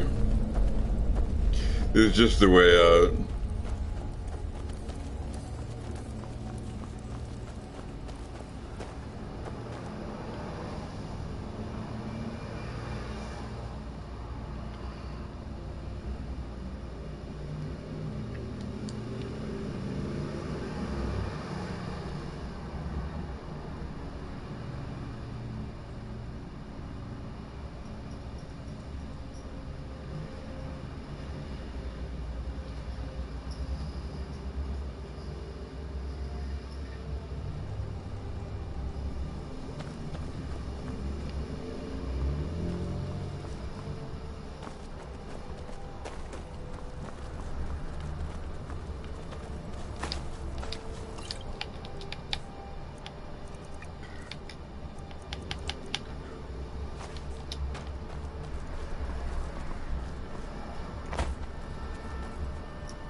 Our horse is here.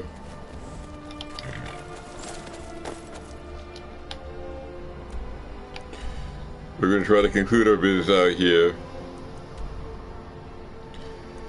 But before we get there, let's go to the southeast and do this one.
Could be just rally up another one. It might be peaceful.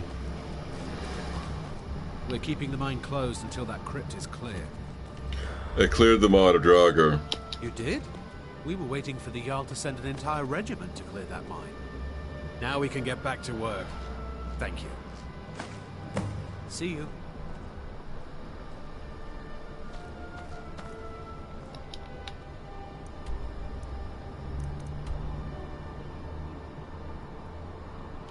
We're gonna go up to this one next.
Okay, I'm gonna wrap up the Red Eagle quest here and get the Forge Bastard's Fingers for the Orc leader.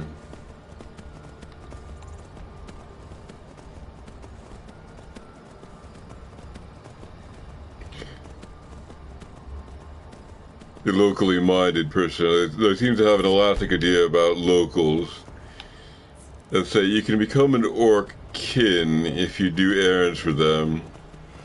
And then it turns out everyone's somehow an Orc kin, and the whole distinction just completely broke. That would be a typical progression. They're not nurturing some bad credit with this idea that they only owe a small, manageable number of people. They're quote-unquote kin. And debt-free in relation to everyone else. They're not gonna owe me, though I'm not an Orc. Or just see this kind of progress.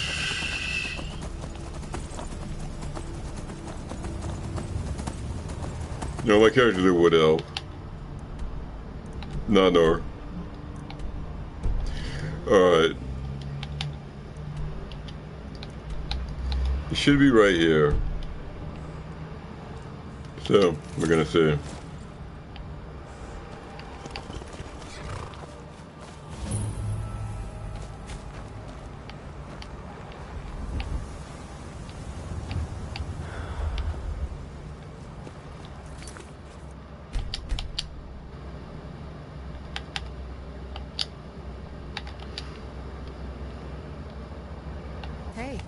cave. Wonder what's inside.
We have to abandon our weapon while we are in here.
That's Red Eagle himself.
Forge Master's fingers.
We seem to have done all that.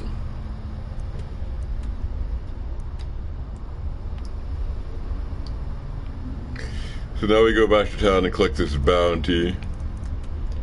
And there's also something here. We'll just head out west, I guess, and wrap those up.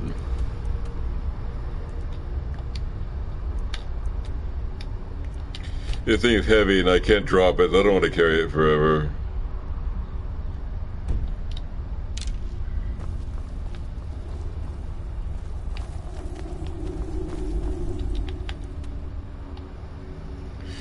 Hey, we're ready to leave.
So first we go west, click this, and then southeast, and click that.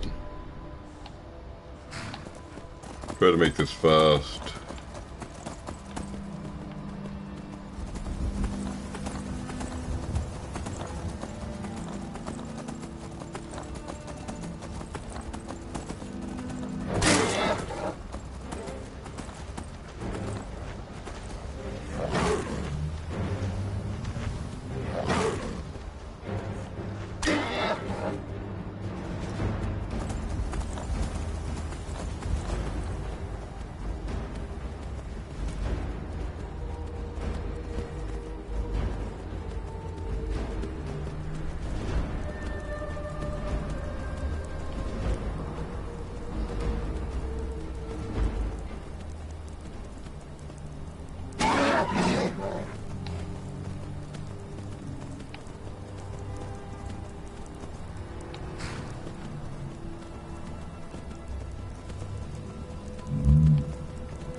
The crags failed.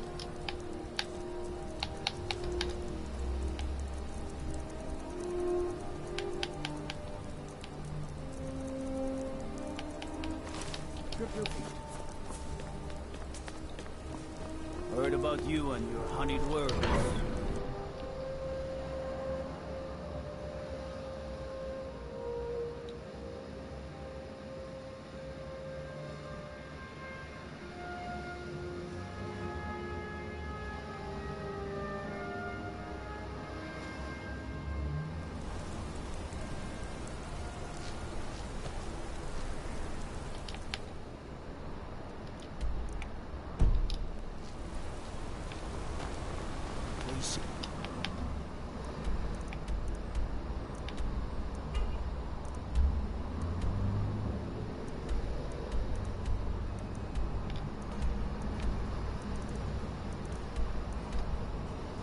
Stormcloak murdered the High King with his voice.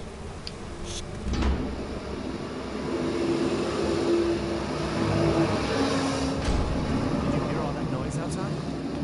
It's just the market rabble. We should get back to work. You there, if you're here to trade, step up to the counter. Can't believe Madanak is on the loose again. I hope those rumors I'm hearing about your part in that are wrong.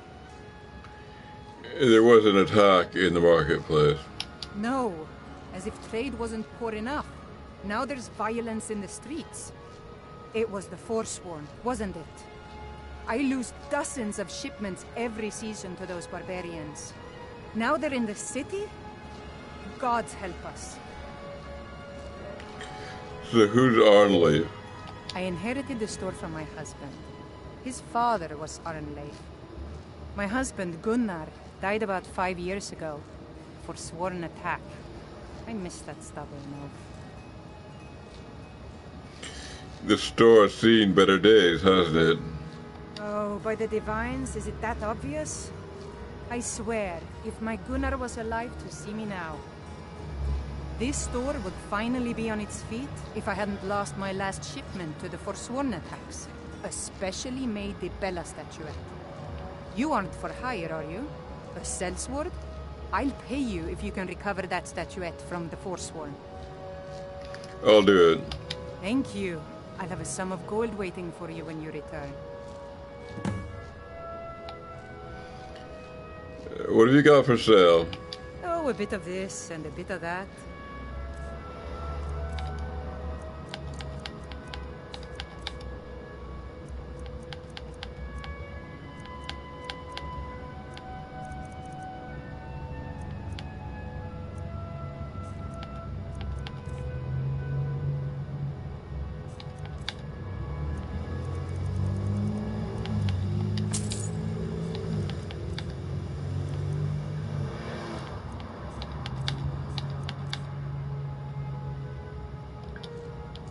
Come back whenever you need something.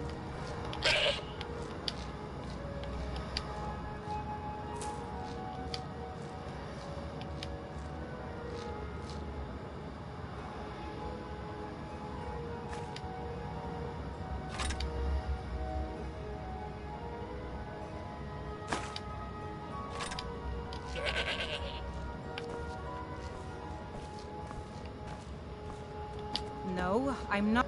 Take a look.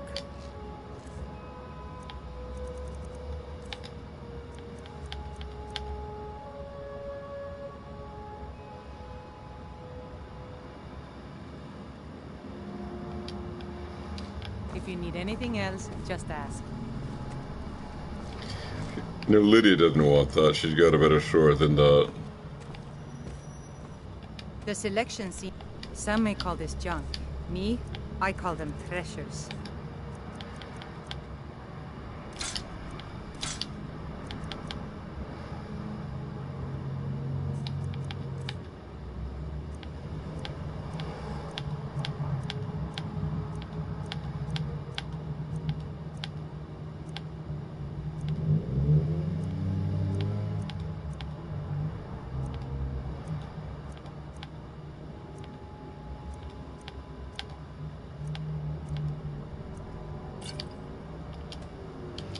Good day.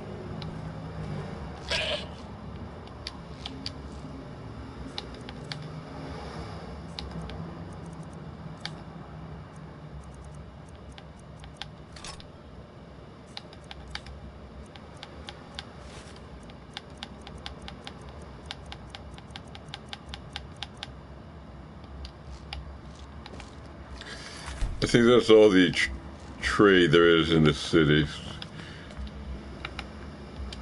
We spend it that at the end, collect a reward, and leave.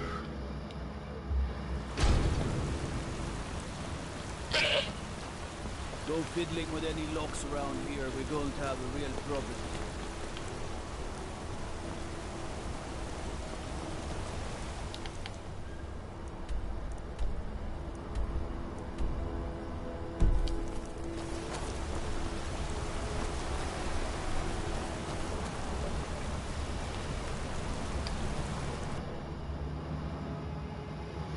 There's a new quest.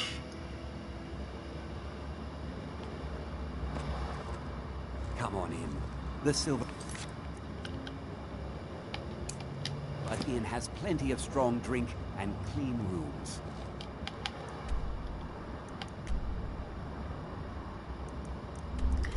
I have to go here and pick that thing up.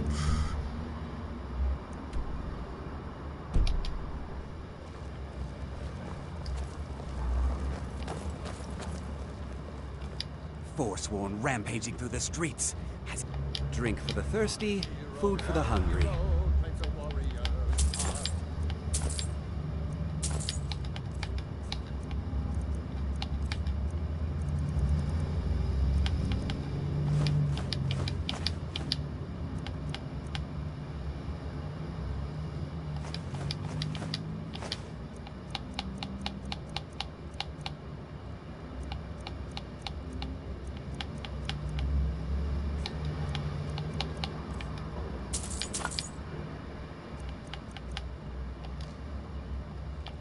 Sure thing. It's yours for a day. I'll show you to your room. Right this way. Where the voice-wielding power of the ancient Nord art. My father, Klepper, is the one you want to talk to. I just clean up. Comes. It's an end to the evil of Skyrim's foes. Beware, Let me know if there's anything else you need.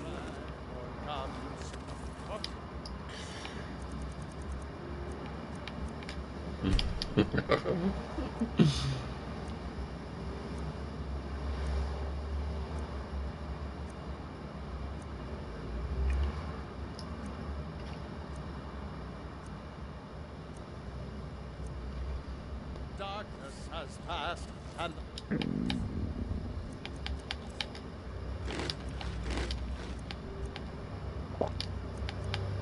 legend yet grows.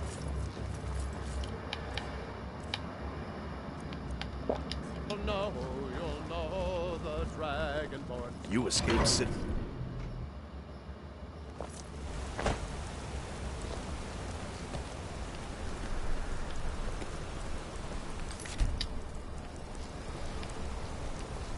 Citizen?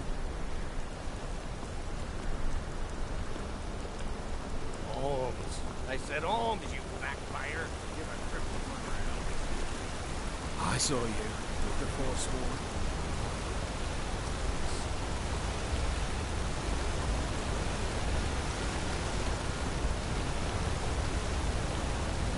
I run the forge now.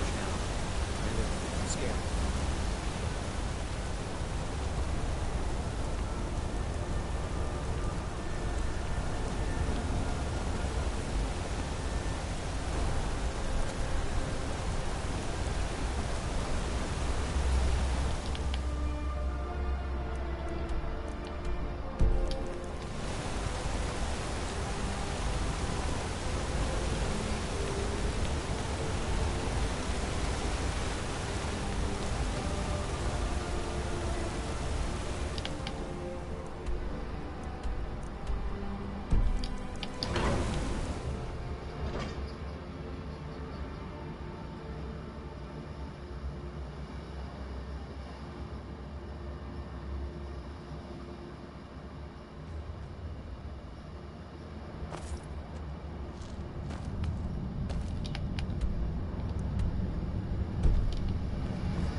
here. They live here too, my Jarl. That's what I'm telling you.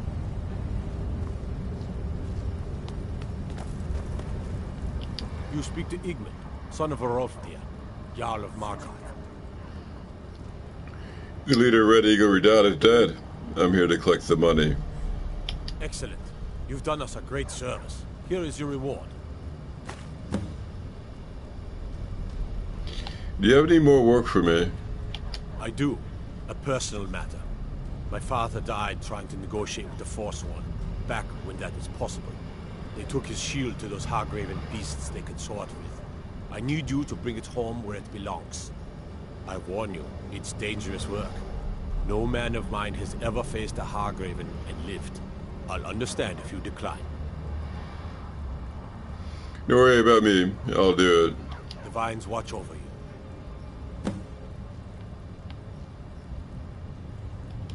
Retrieve that shield at all costs.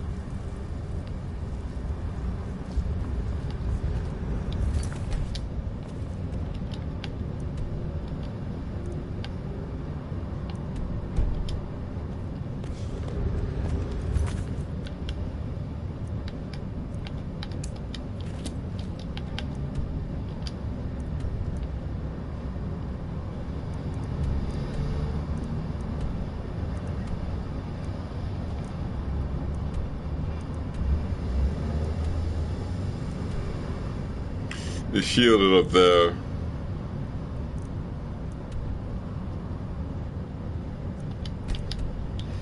We're gonna go collect from the Burguk here.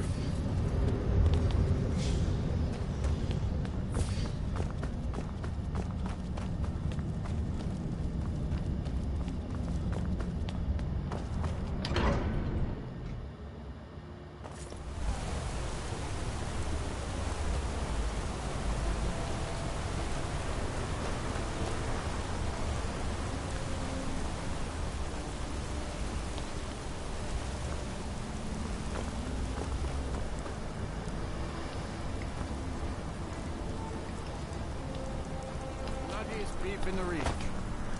So you can cast a few spells. Am I supposed to be impressed?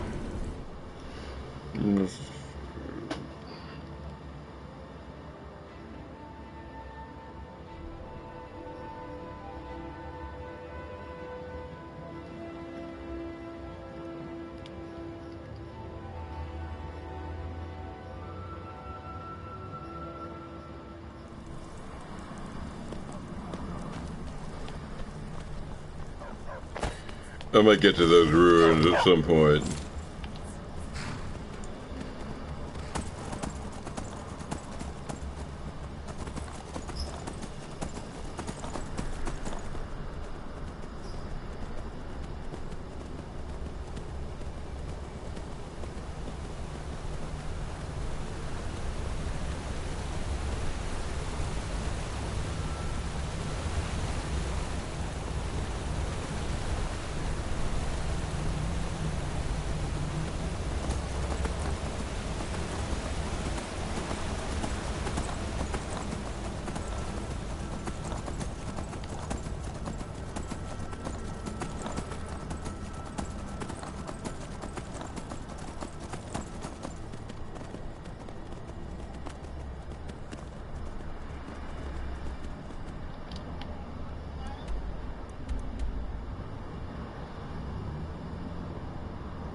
The orc who wanted the Forge Master's fingers. Returned with the gauntlets. Enter. Speak to our chief right away.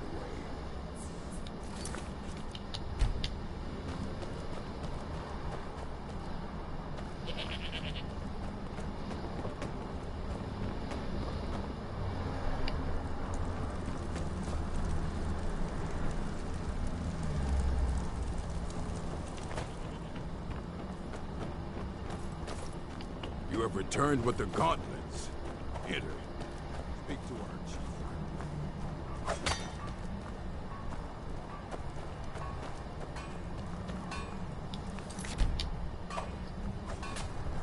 I don't believe it. You found the Forge Master's fingers. You've impressed me, Outlander. No one else has returned from this task before. By the Code of Malakath, I name you bloodkin to the orcs. Let it be known among the strongholds that you are family now. By the Code of Malakath, I name you bloodkin to the orcs. Let it be known among the strongholds that you are family now. I'm honored. Feel free to trade with our smiths for orc weapons and armor. Train with my warriors, or purchase poisons from the wise woman. Welcome to our stronghold, bloodkin.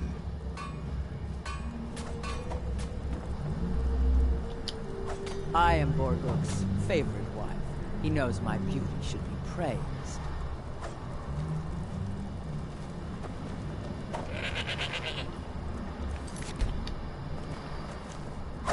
I used to wander the corners of Skyrim like you. I miss those days. You miss traveling? I do. There's a freedom the roads give you that the stronghold does not. But I have a place here, and I wouldn't want to dishonor my clan by leaving again like some young pup. Why did you travel with me? I couldn't. It would dishonor the place the chief has made for me. You just told me you missed adventure. You're right, look at me.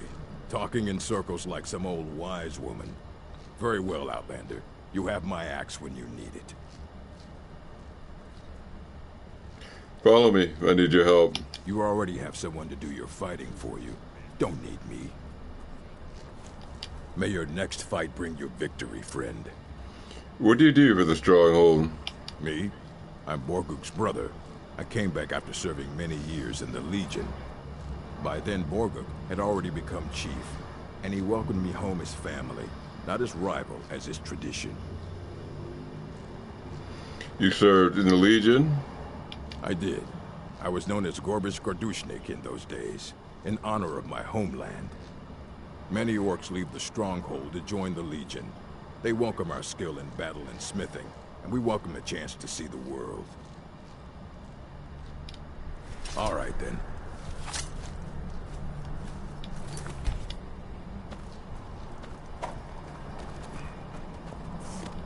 Orc poisons are to be feared, if you wish to trade. Tell me more about your people. We have lived in Skyrim since before the Nords came. Our way is simple. All work to make the tribe strong. Only the bravest are allowed to lead and to marry. A great chief is able to attract many wives and raise bold children. Wise women like myself are mothers of chieftains. We guide the tribe and advise our kin on what is most pleasing to Malakath. Who is Malakath? He is our creator and master, the Daedric lord of the Sworn Oath and the Bloody Curse. Malakath teaches us to honor all words with action, to demand blood from your enemies and strength from your allies. He watches over all orcs as his children, a truth those who leave the stronghold are quick to forget. What have you got for sale? So you're interested in my potions and ingredients?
All right, then.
I am Borguk's mother and wise woman to our tribe, Outlander.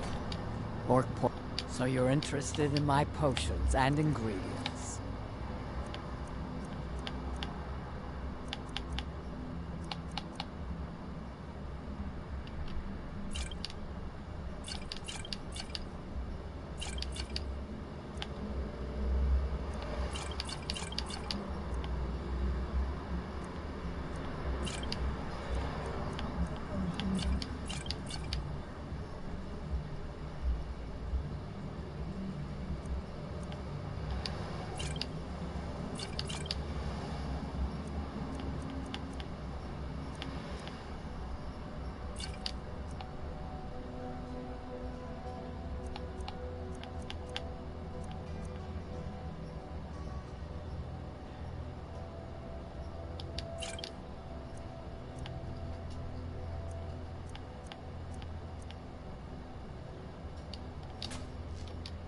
Until next time.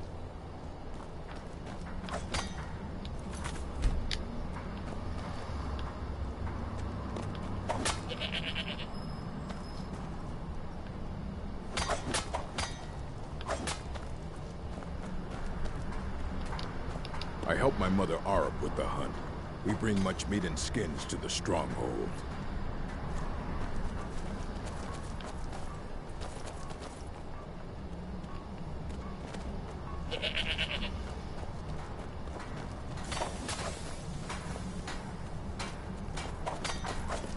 I guess we're ready to leave.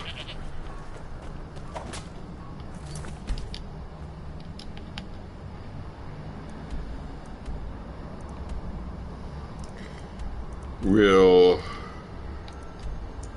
go up here and find the priest of Boethia.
I feel this weird pressure to go into this cave, so I'm gonna do it.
Thought I heard something.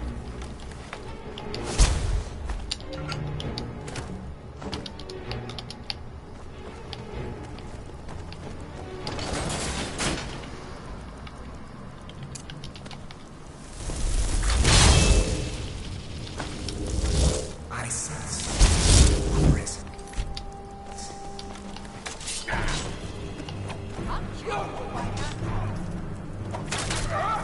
Only a fool tries to kill the dead!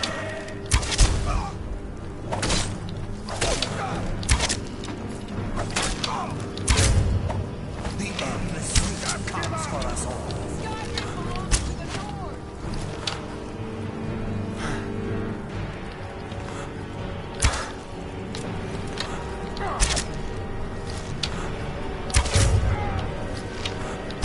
It's nothing!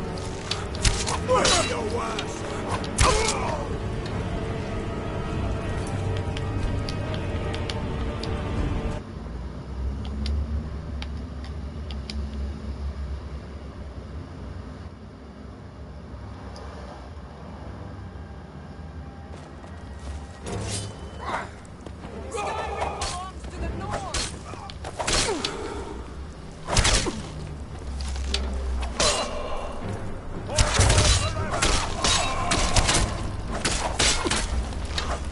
That's your back, huh?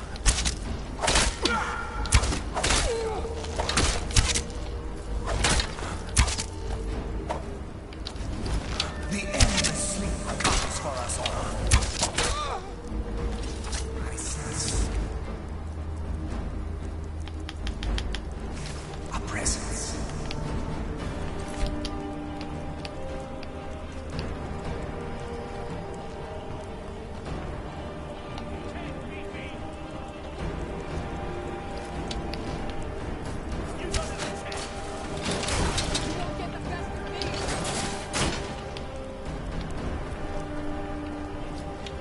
Eternal slumber.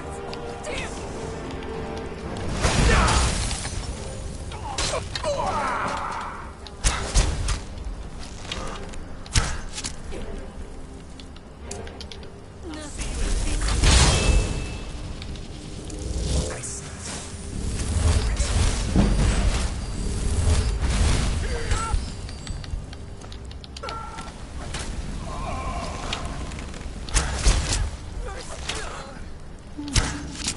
Does someone live among the dead?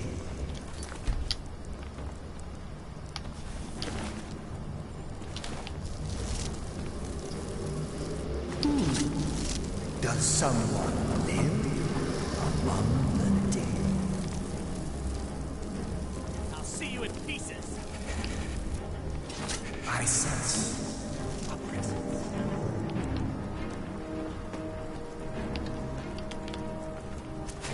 I still sense your presence. Living fool. I sense a presence.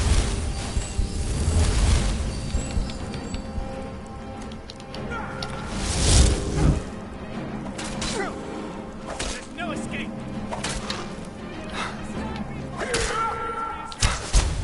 Such an abrupt end to our game.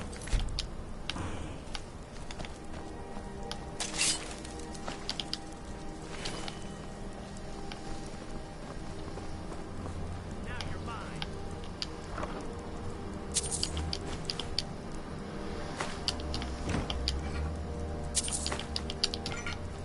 Huh?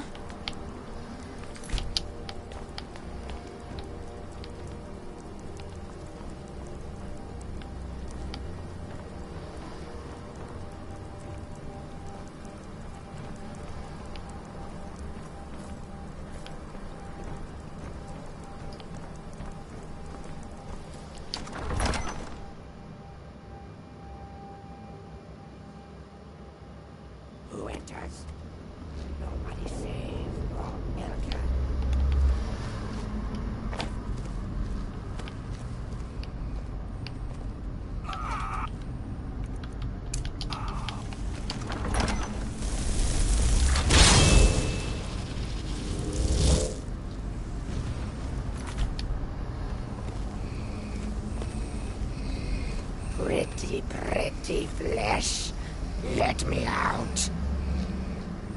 What are you doing here? Petra. Evil Petra put me here. Stole my tower. Hid her. Chew her bones. Let me out. Kind meat. Why would I release you? Because you are such a nice Breton, yes. What? I'm no Breton. Oh, yes. You all look the same. What do I get if I free you? Ah, you have a pretty staff. Help me find Petra. Wring her neck, pluck her eyes. Take my prize staff. I just want my tower back.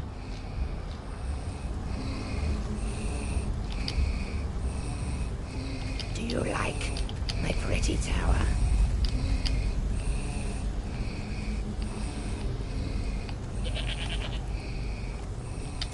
Yes, awesome. Let us go up. I'd Birka on the way. Press only middle button. Clever trick, yes. Nobody ever thinks of the middle.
We're going to resume our journey to the north now that we finished the cave.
Watch your tongue, native. We'll leave when we're sure there's no Forsworn here. Oh, when would that be, Ira? Sell my land to the Silverbloods? The Silverbloods have made you a very generous offer for this pile of dirt. I suggest you take it.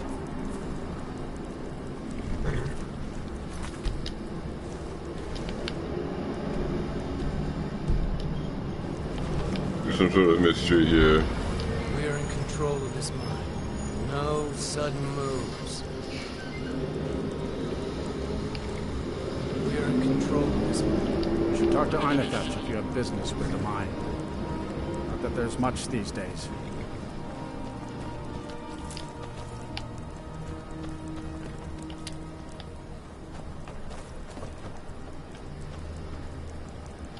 If the Forsworn aren't attacking my town, the Nords are trying to force me off it. Are you in charge here? My family has owned Karthwasten for generations. Rare for anyone in the Reach that isn't a Nord. Not that it does me any good. Nords think I'm working for the Forsworn. Forsworn think I'm working for the Nords. Trouble with the mod? Robbery is what it is. The Silverbloods are trying to muscle in on my land. Forsworn attack the mines, and suddenly all these sellswords show up to hell. They won't let anyone work until I sell it off. What if I convince them to leave? You can try, but I'd keep your sword arm ready if things get ugly. Who are the Silverbloods? A family of thieves, running their corrupt empire from Markarth. The Silverblood family own half the Reach, and they won't stop until they own all of it. All right, then.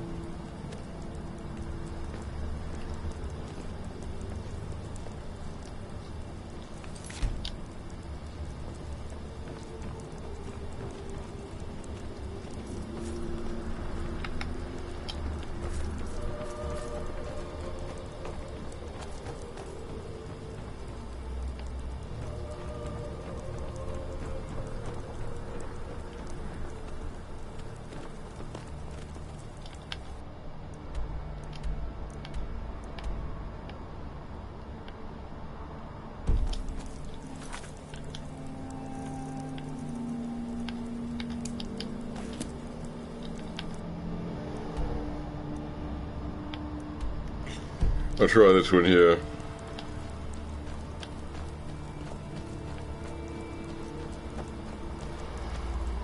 You're not from here. We don't need to be talking. The good mine is closed and the other mine has no ore. Yes?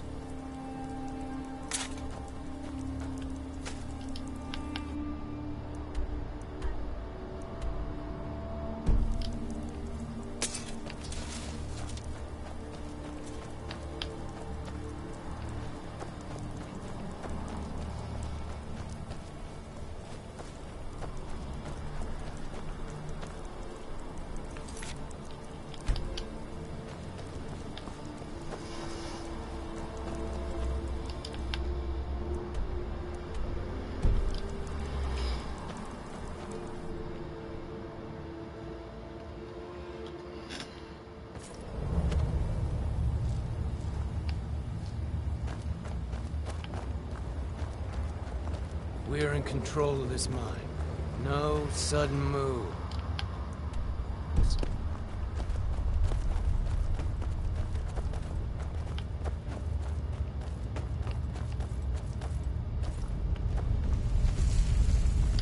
The mine is closed.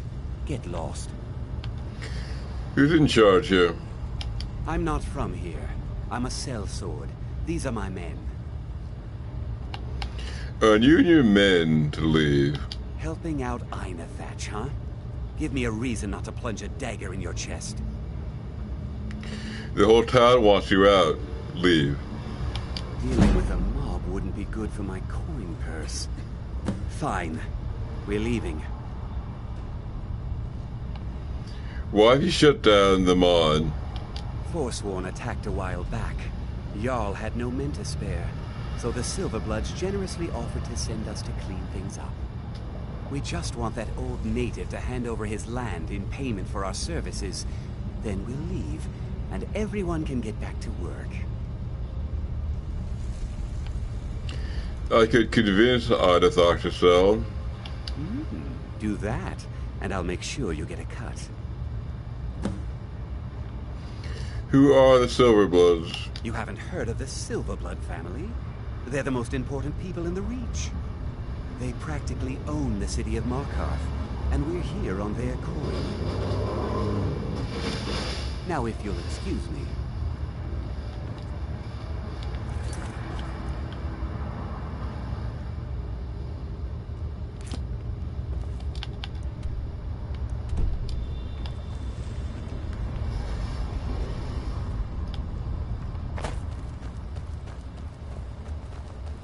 We're in control of this mine. No sudden moves.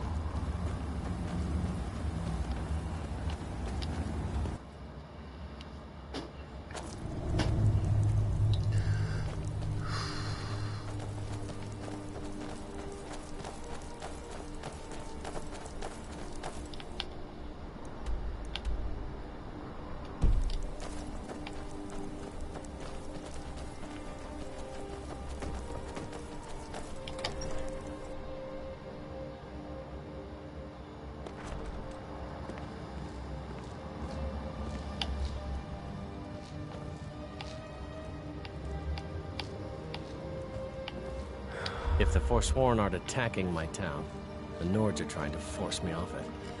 This sausage will be a problem now. That won't be the last we hear from the Silverbloods. But at least we can get back to work. Thank you. You've done a good thing for me and my workers. Here, this is for you.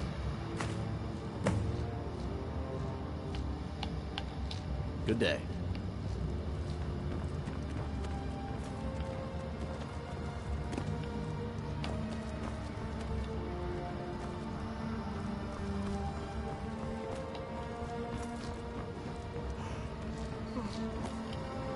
Divine smile on you, friend.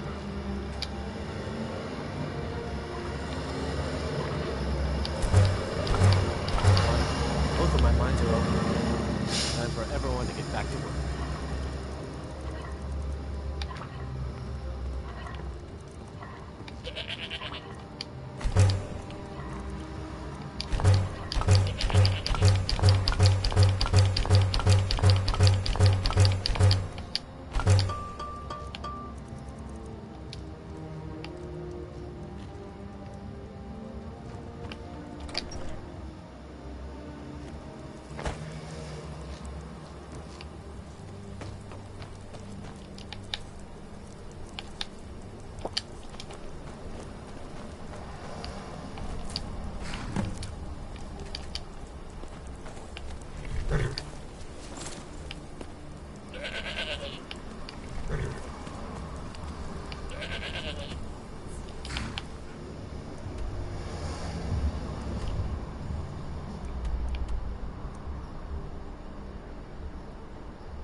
Yes. No, pilgrim, perhaps.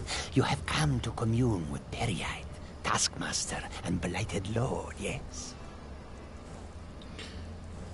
May I commune with Period? Not everyone has the stomach required to entreat, my lord. But Kesh likes you, friend. There is a way Periite may speak to us, who will take him in. If you wish to commune with him, we'll need the incense. Tell me about Period. He is the pus in the wound. Oh, proper ones curl their noses, but it's pus that drinks foul humors and restores the blood. I worship Periite, yes, because sometimes the world can only be cleansed by disease. Tell me about this incense.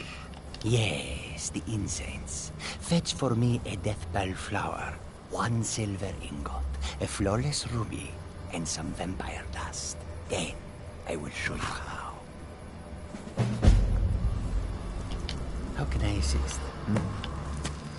I have the items you requested. Ah, have you? Let Kesh have them. Yes, this will create a fine fume.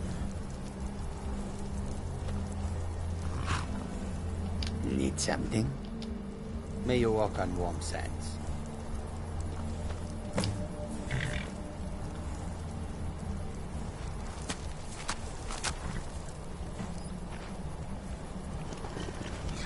That should do.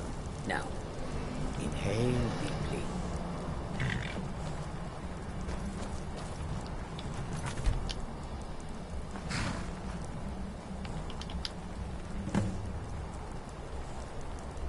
Breathe deep, mortal. I would have you hear me well. So let these vapors fill your lungs. What do you want with me? I have watched you for some time, you know. The decisions you've made intrigue me. And I wonder if you are the proper agent for a task of mine. What task? I sent a blessing to Mundus. A wasting plague that infected a scattering of Breton villages. One of my monks, the elf Orchendor, was sent to gather these afflicted. He shepherded them into Bathardons for me, but has since lost his way. I will not stand for betrayal. I want you to go to Bathardons and kill Orchendor in my name.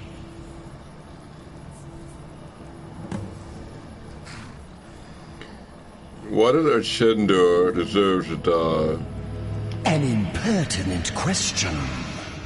The elf must die.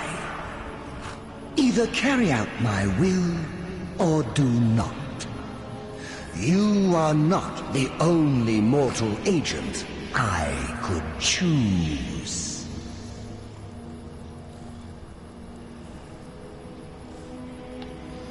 What would I gain from this? The pettiness of mortals. I had almost forgotten. I can grant you a powerful token for this task. An escutcheon of Dwemer make, capable of shielding you from both the spell and sword. Return when the elf lies dead, and it will be yours.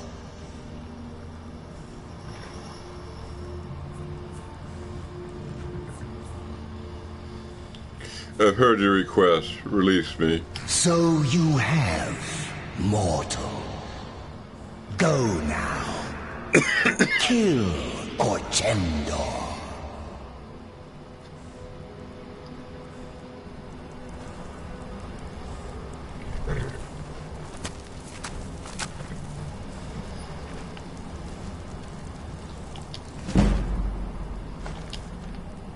Why, you little filcher? Why, you little filcher? This one needs something? Where is Bethardarms? Not far, not far. This one looks upon it on clear days. Look to the west, at the foot of the mountain. The dwarven ruins there. Bethardarms. Who is Orchendor? Orchendor? Occasionally, he is an overseer, shepherd, gathers the afflicted, contains the festering wound. Orchendor and his afflicted are meant to stand ready, awaiting Periite's command to cover the world with his blessing.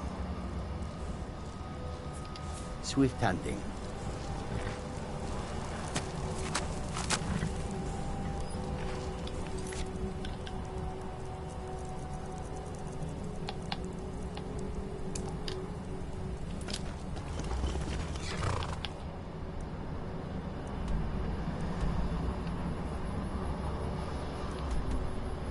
If the Kenders up there, I'll just head north of this and then west to try to kill him.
Breathe deep, mortal.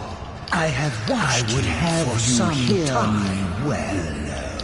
So let the decisions you've made intrigue me. And I wonder, I have watched you for some time, you know.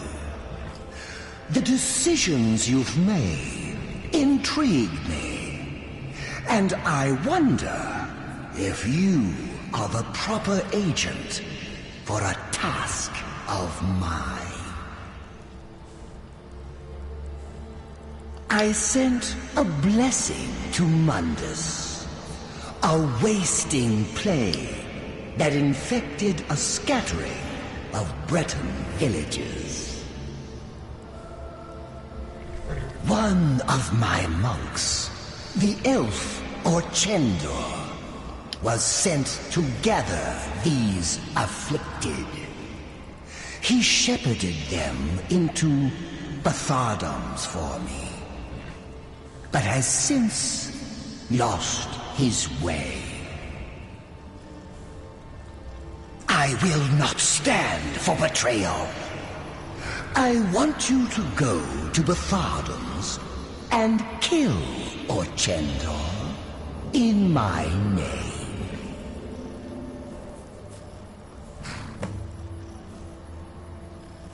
I've heard your request. Release me. So you have, mortal. Go now. Kill Orchendor.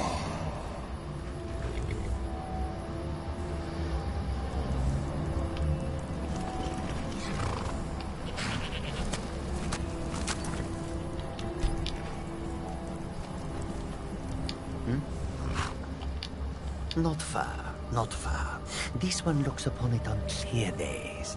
Look to the west, at the foot of the mountain. The dwarven ruins there. With Adams. Orchendo? Kesh know him. He is an overseer, shepherd, gathers the afflicted, contains the festering wound. Orchendor and his afflicted are meant to stand ready, awaiting Periite's command to cover the world with his blessing. All right, then.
friend from Sidna Mine. Hello.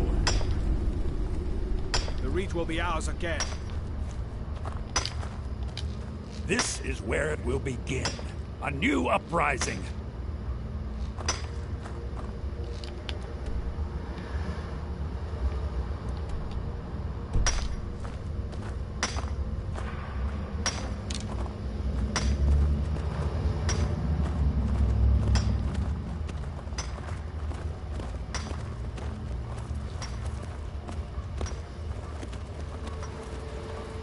Glory to the Forsworn!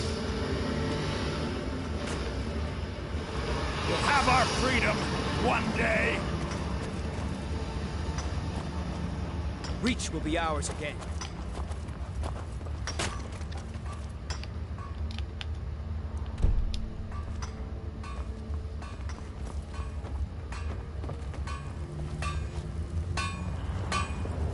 The Reach will be ours again. The Reach will be ours again!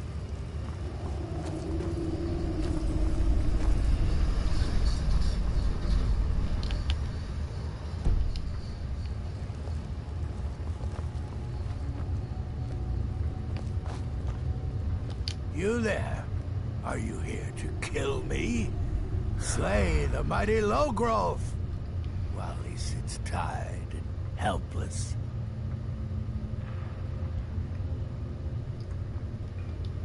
Milk drinker.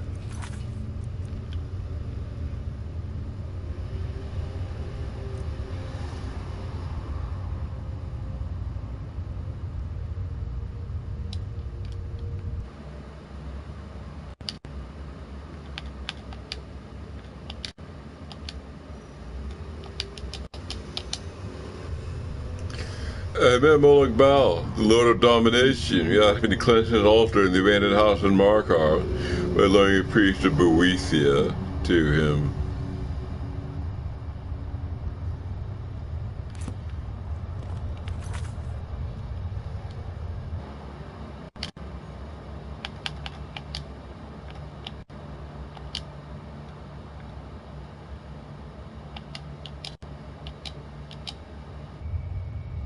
What was that? You there? Are you here to kill me? Slay the mighty Lowgrove while he sits tied, helpless. Milk drinker.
Will be ours again.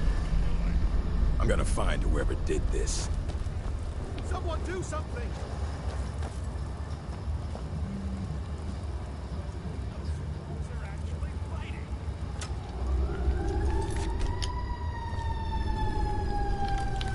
What a waste.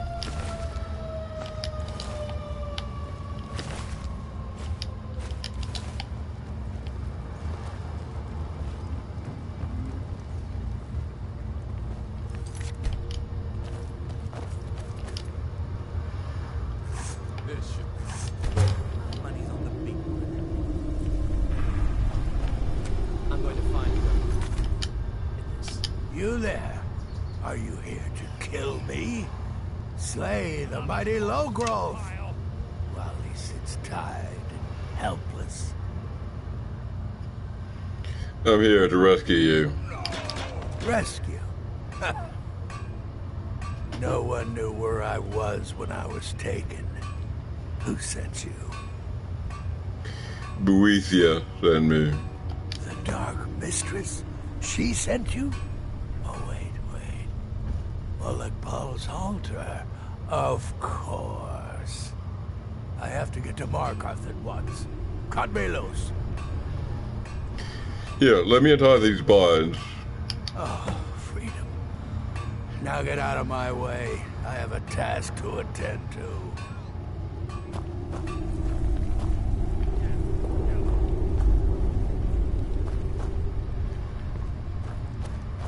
What are you doing that for?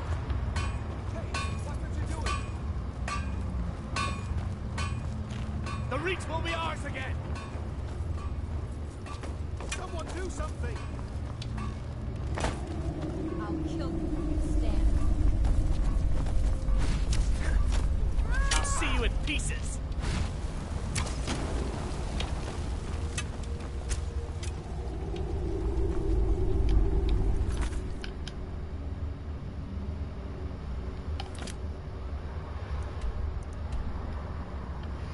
I'm supposed to go back here now. But first I'll go west and kill Orchandor. The elf.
I'm gonna see what's up here.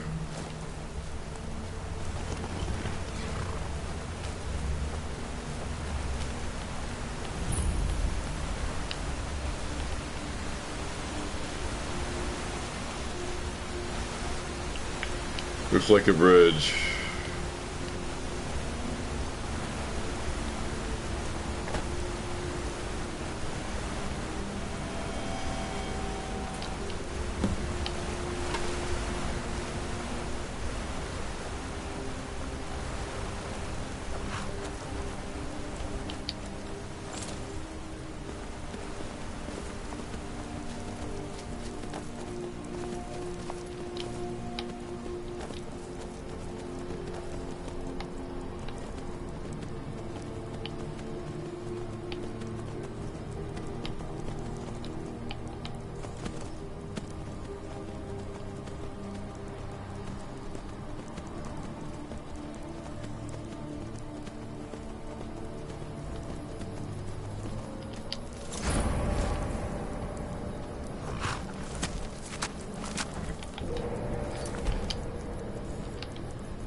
keep your hands to yourself.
Someone there.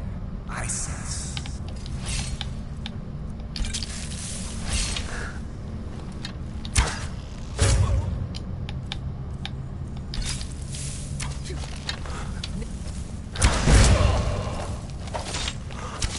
Mercy!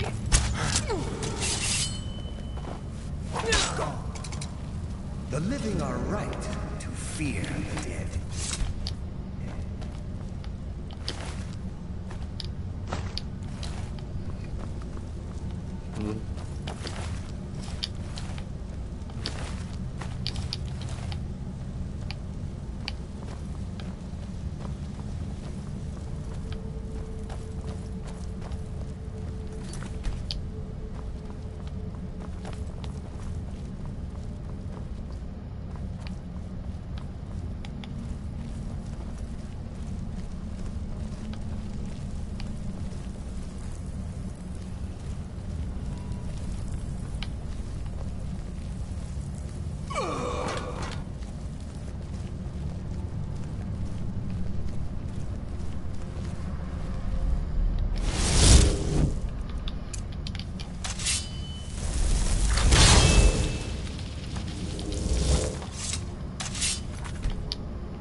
as he says.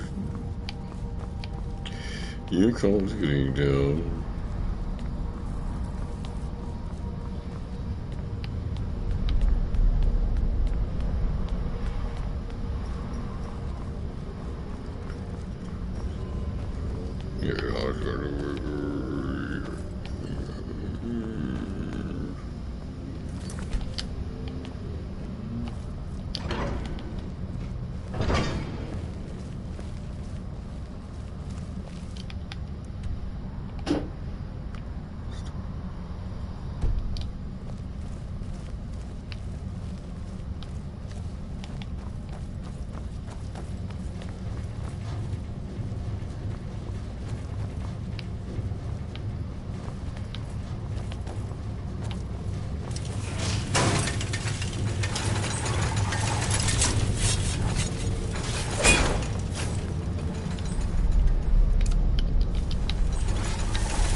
This in here.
I clearly need to go to the south and west here to finish this quest, but I'm out of time, so I'm going to stop now for the day.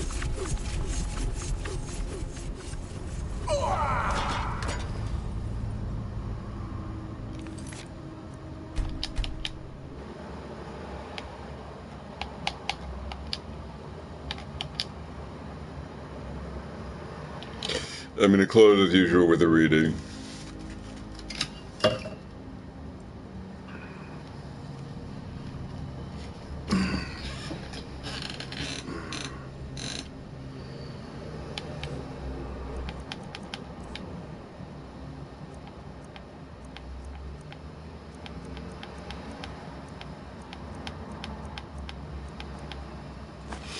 You know, Red Eagle was the owner of the sword,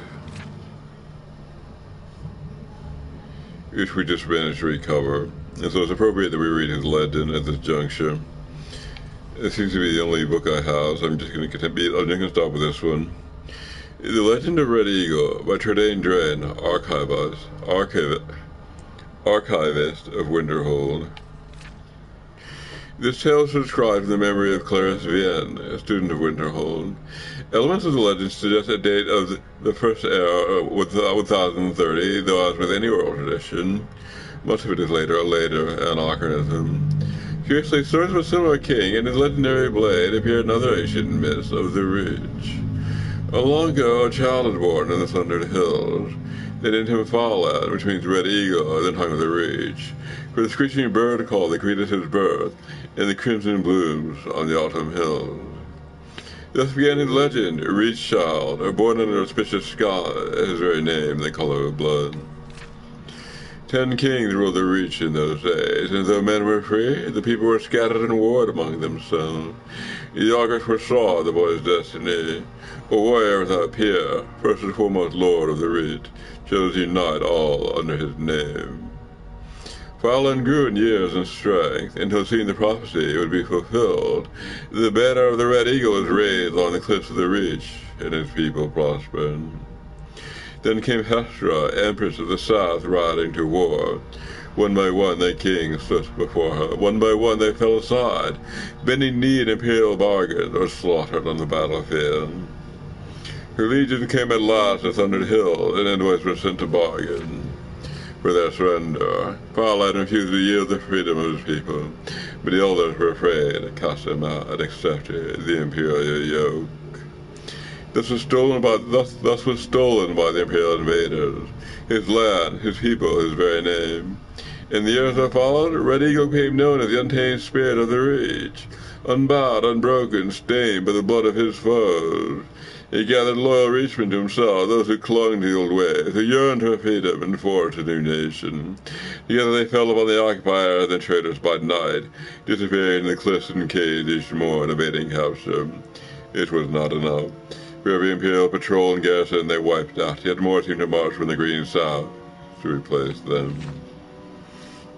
One night, under cloud-choked sky, the men of the Red Eagle warmed themselves over dead fires of smoldering moss.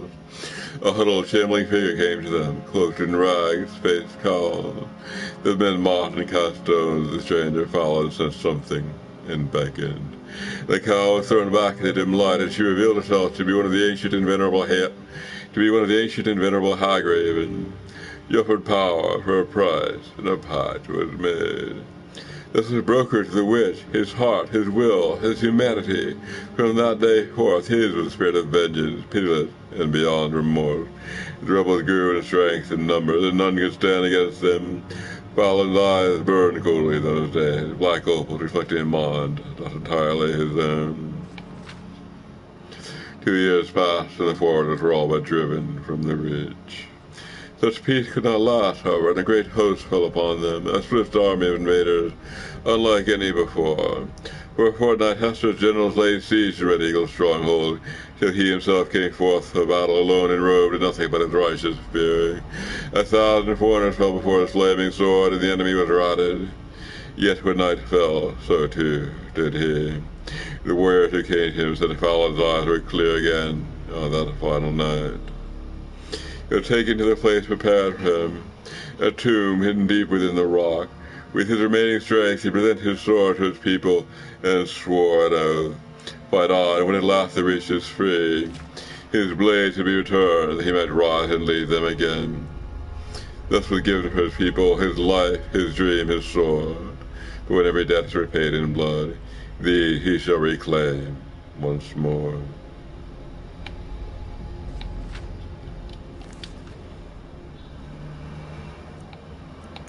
I guess I have time for one more. I've got your back.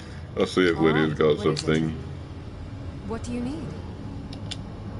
I'm right behind you. I am sworn to carry your burdens.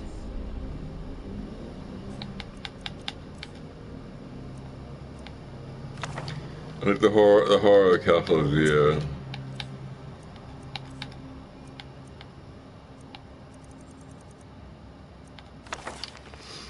The Horror of Castle Azir, a one-act play by Baloth Cool.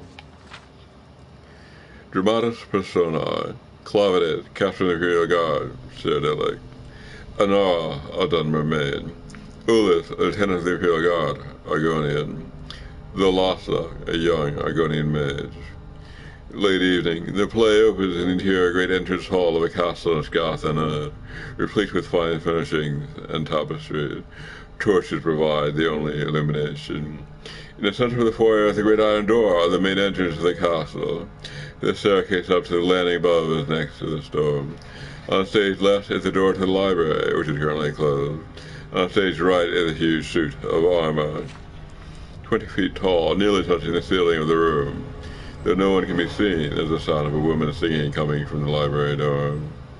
A loud thumping knock on the iron front door stops the woman singing.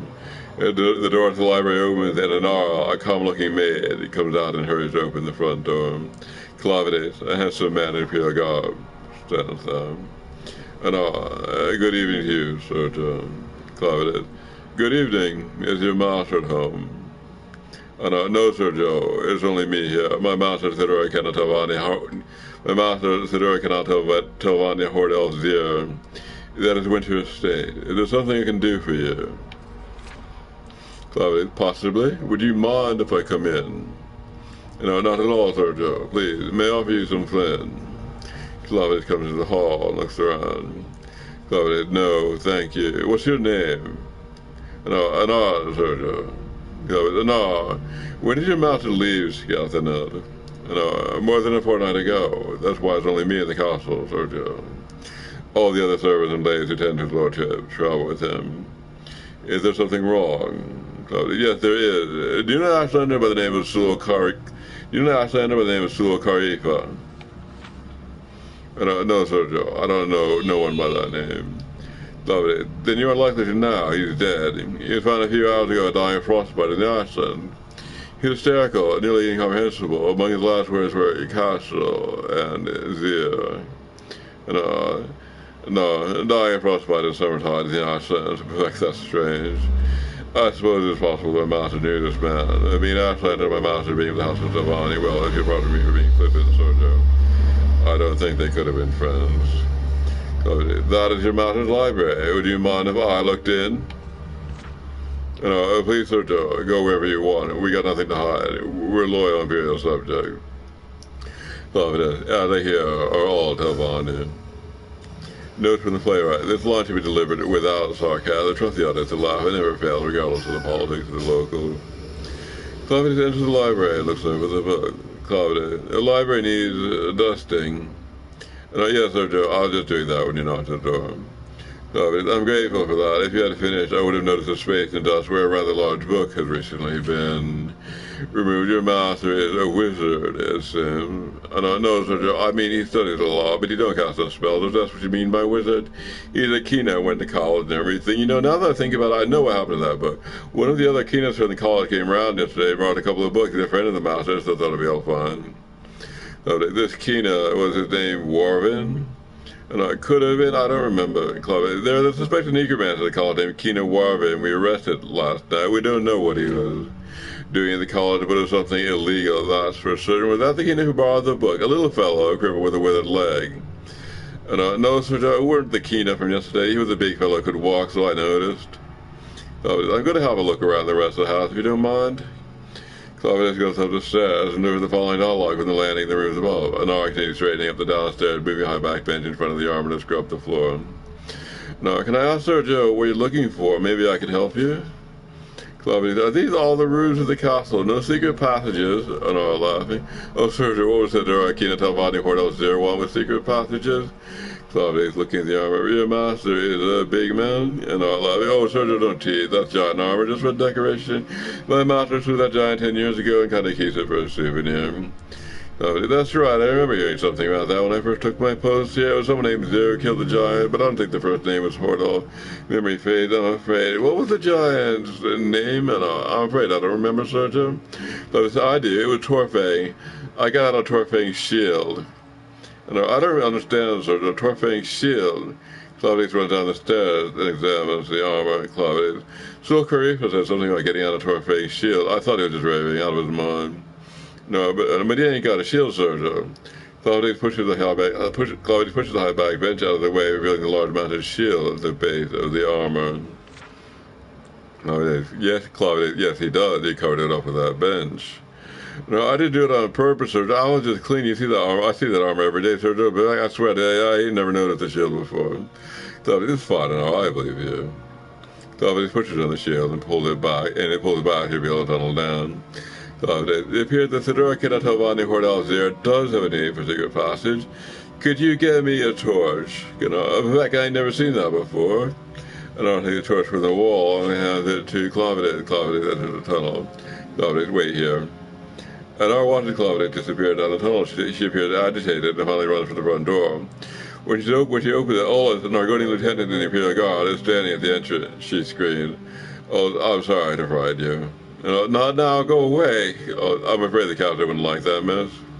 No, you're with the captain, blessed mother. Claudius comes out of the tunnel, white-faced. It takes him a few moments to speak. Oh, the captain, what's down there? Claudius to Radar. Did you know your master's a necromancer, that your cell is filled with bodies? And our face? Oh, I carries her to the bench and lays her down. Oh, it's late. Let me see, Sergio. Claudius, you'll see soon enough. We're going to need every soldier for the post here to cart away all the corpses. All I've seen in a battle, but never seen anything like this. No two are alike. Ajiti, Slowed, Dunmark, Cyrodiil, Breton, Nord, burned alive, poisoned, electrified, melted, torn apart, turned inside out, ripped to shreds, and sewn back up together. Oh, do you think the Outlander escaped? That's what happened? Claudius, I don't know. Why would someone do something like this, Alice? There's a knock at the door. Claudius answered it. A young Argonian woman, Zolasa, standing, holding a package and a letter. Zolasa, good morning. You're not Lord Zia, are you? Claudius, no. What do you have there? Zolasa, a letter and a package was delivered to him. Will he be back shortly? Claudius, I don't believe so. Gave you the package to deliver. Zolasa, my teacher at the college came and war of him. He has a bad leg, so he asked me to bring these to his lordship. Actually, to tell you the truth, I was supposed to deliver them last night, but I was busy. Oh, greeting, sister. We'll get the package to his lordship. We see him. Zolasa, hell, brother. I heard there was a bunch. I heard the handsome Argonian and Scotland. Unfortunately, I promised Scheme of Arvid that deliver the pack directly to his lordship's hand. I'm already late. I can't just. Claudius, we're Imperial Guard, man. We'll take the package and the letter. Zolasa directly hands Claudius the letter and the package. She turns to go. Oh, you're at the college. If we need to see you. Zolasa, yes, fair tidings, brother. Oh, good night, sister. Claudius opens the package as Zolasa exits. It's a book with many loose sheets. Claudius, it appears we found the missing book delivered to our very hands. Claudius began to read the book silently to himself. Olis himself, very pleased. Another Argonian and Scotland, and a pretty one at that. I hope we weren't too rude to her. I'm trying to bother these women with their smooth, wet skin. It would be wonderful if we could meet when I'm off duty. While Olis talks, he opens the letter and reads it. Olis continued. She looks like she's from the south, like me. You know, Argonians from northern Black March, much less. Olis continues reading, transfixes the letter. Claudius gets to the back of the book and reads the last sentence. And Claudius reading in blacking. The Khajiit male shows surprisingly little fortitude, a simple lightning spell, but I've had interesting physiological results with a medium-level acid spell cast slowly over several days. In red ink on the margin. Yes, I see. Was the acid spell cast uniformly over the entire body of the subject? In black ink, the Nord female suggested 16 hours of frost spell, which eventually crystallized her to a state of suspended animation, from which she eventually expired. Not so the Nord male, nor the Icelander male, lapsed in their comas much earlier, but then recovered. The Icelander tried to escape, but I restrained him. The Nord then had an interesting chemical overreaction, simple fire spell, and expired. See the accompanying illustration.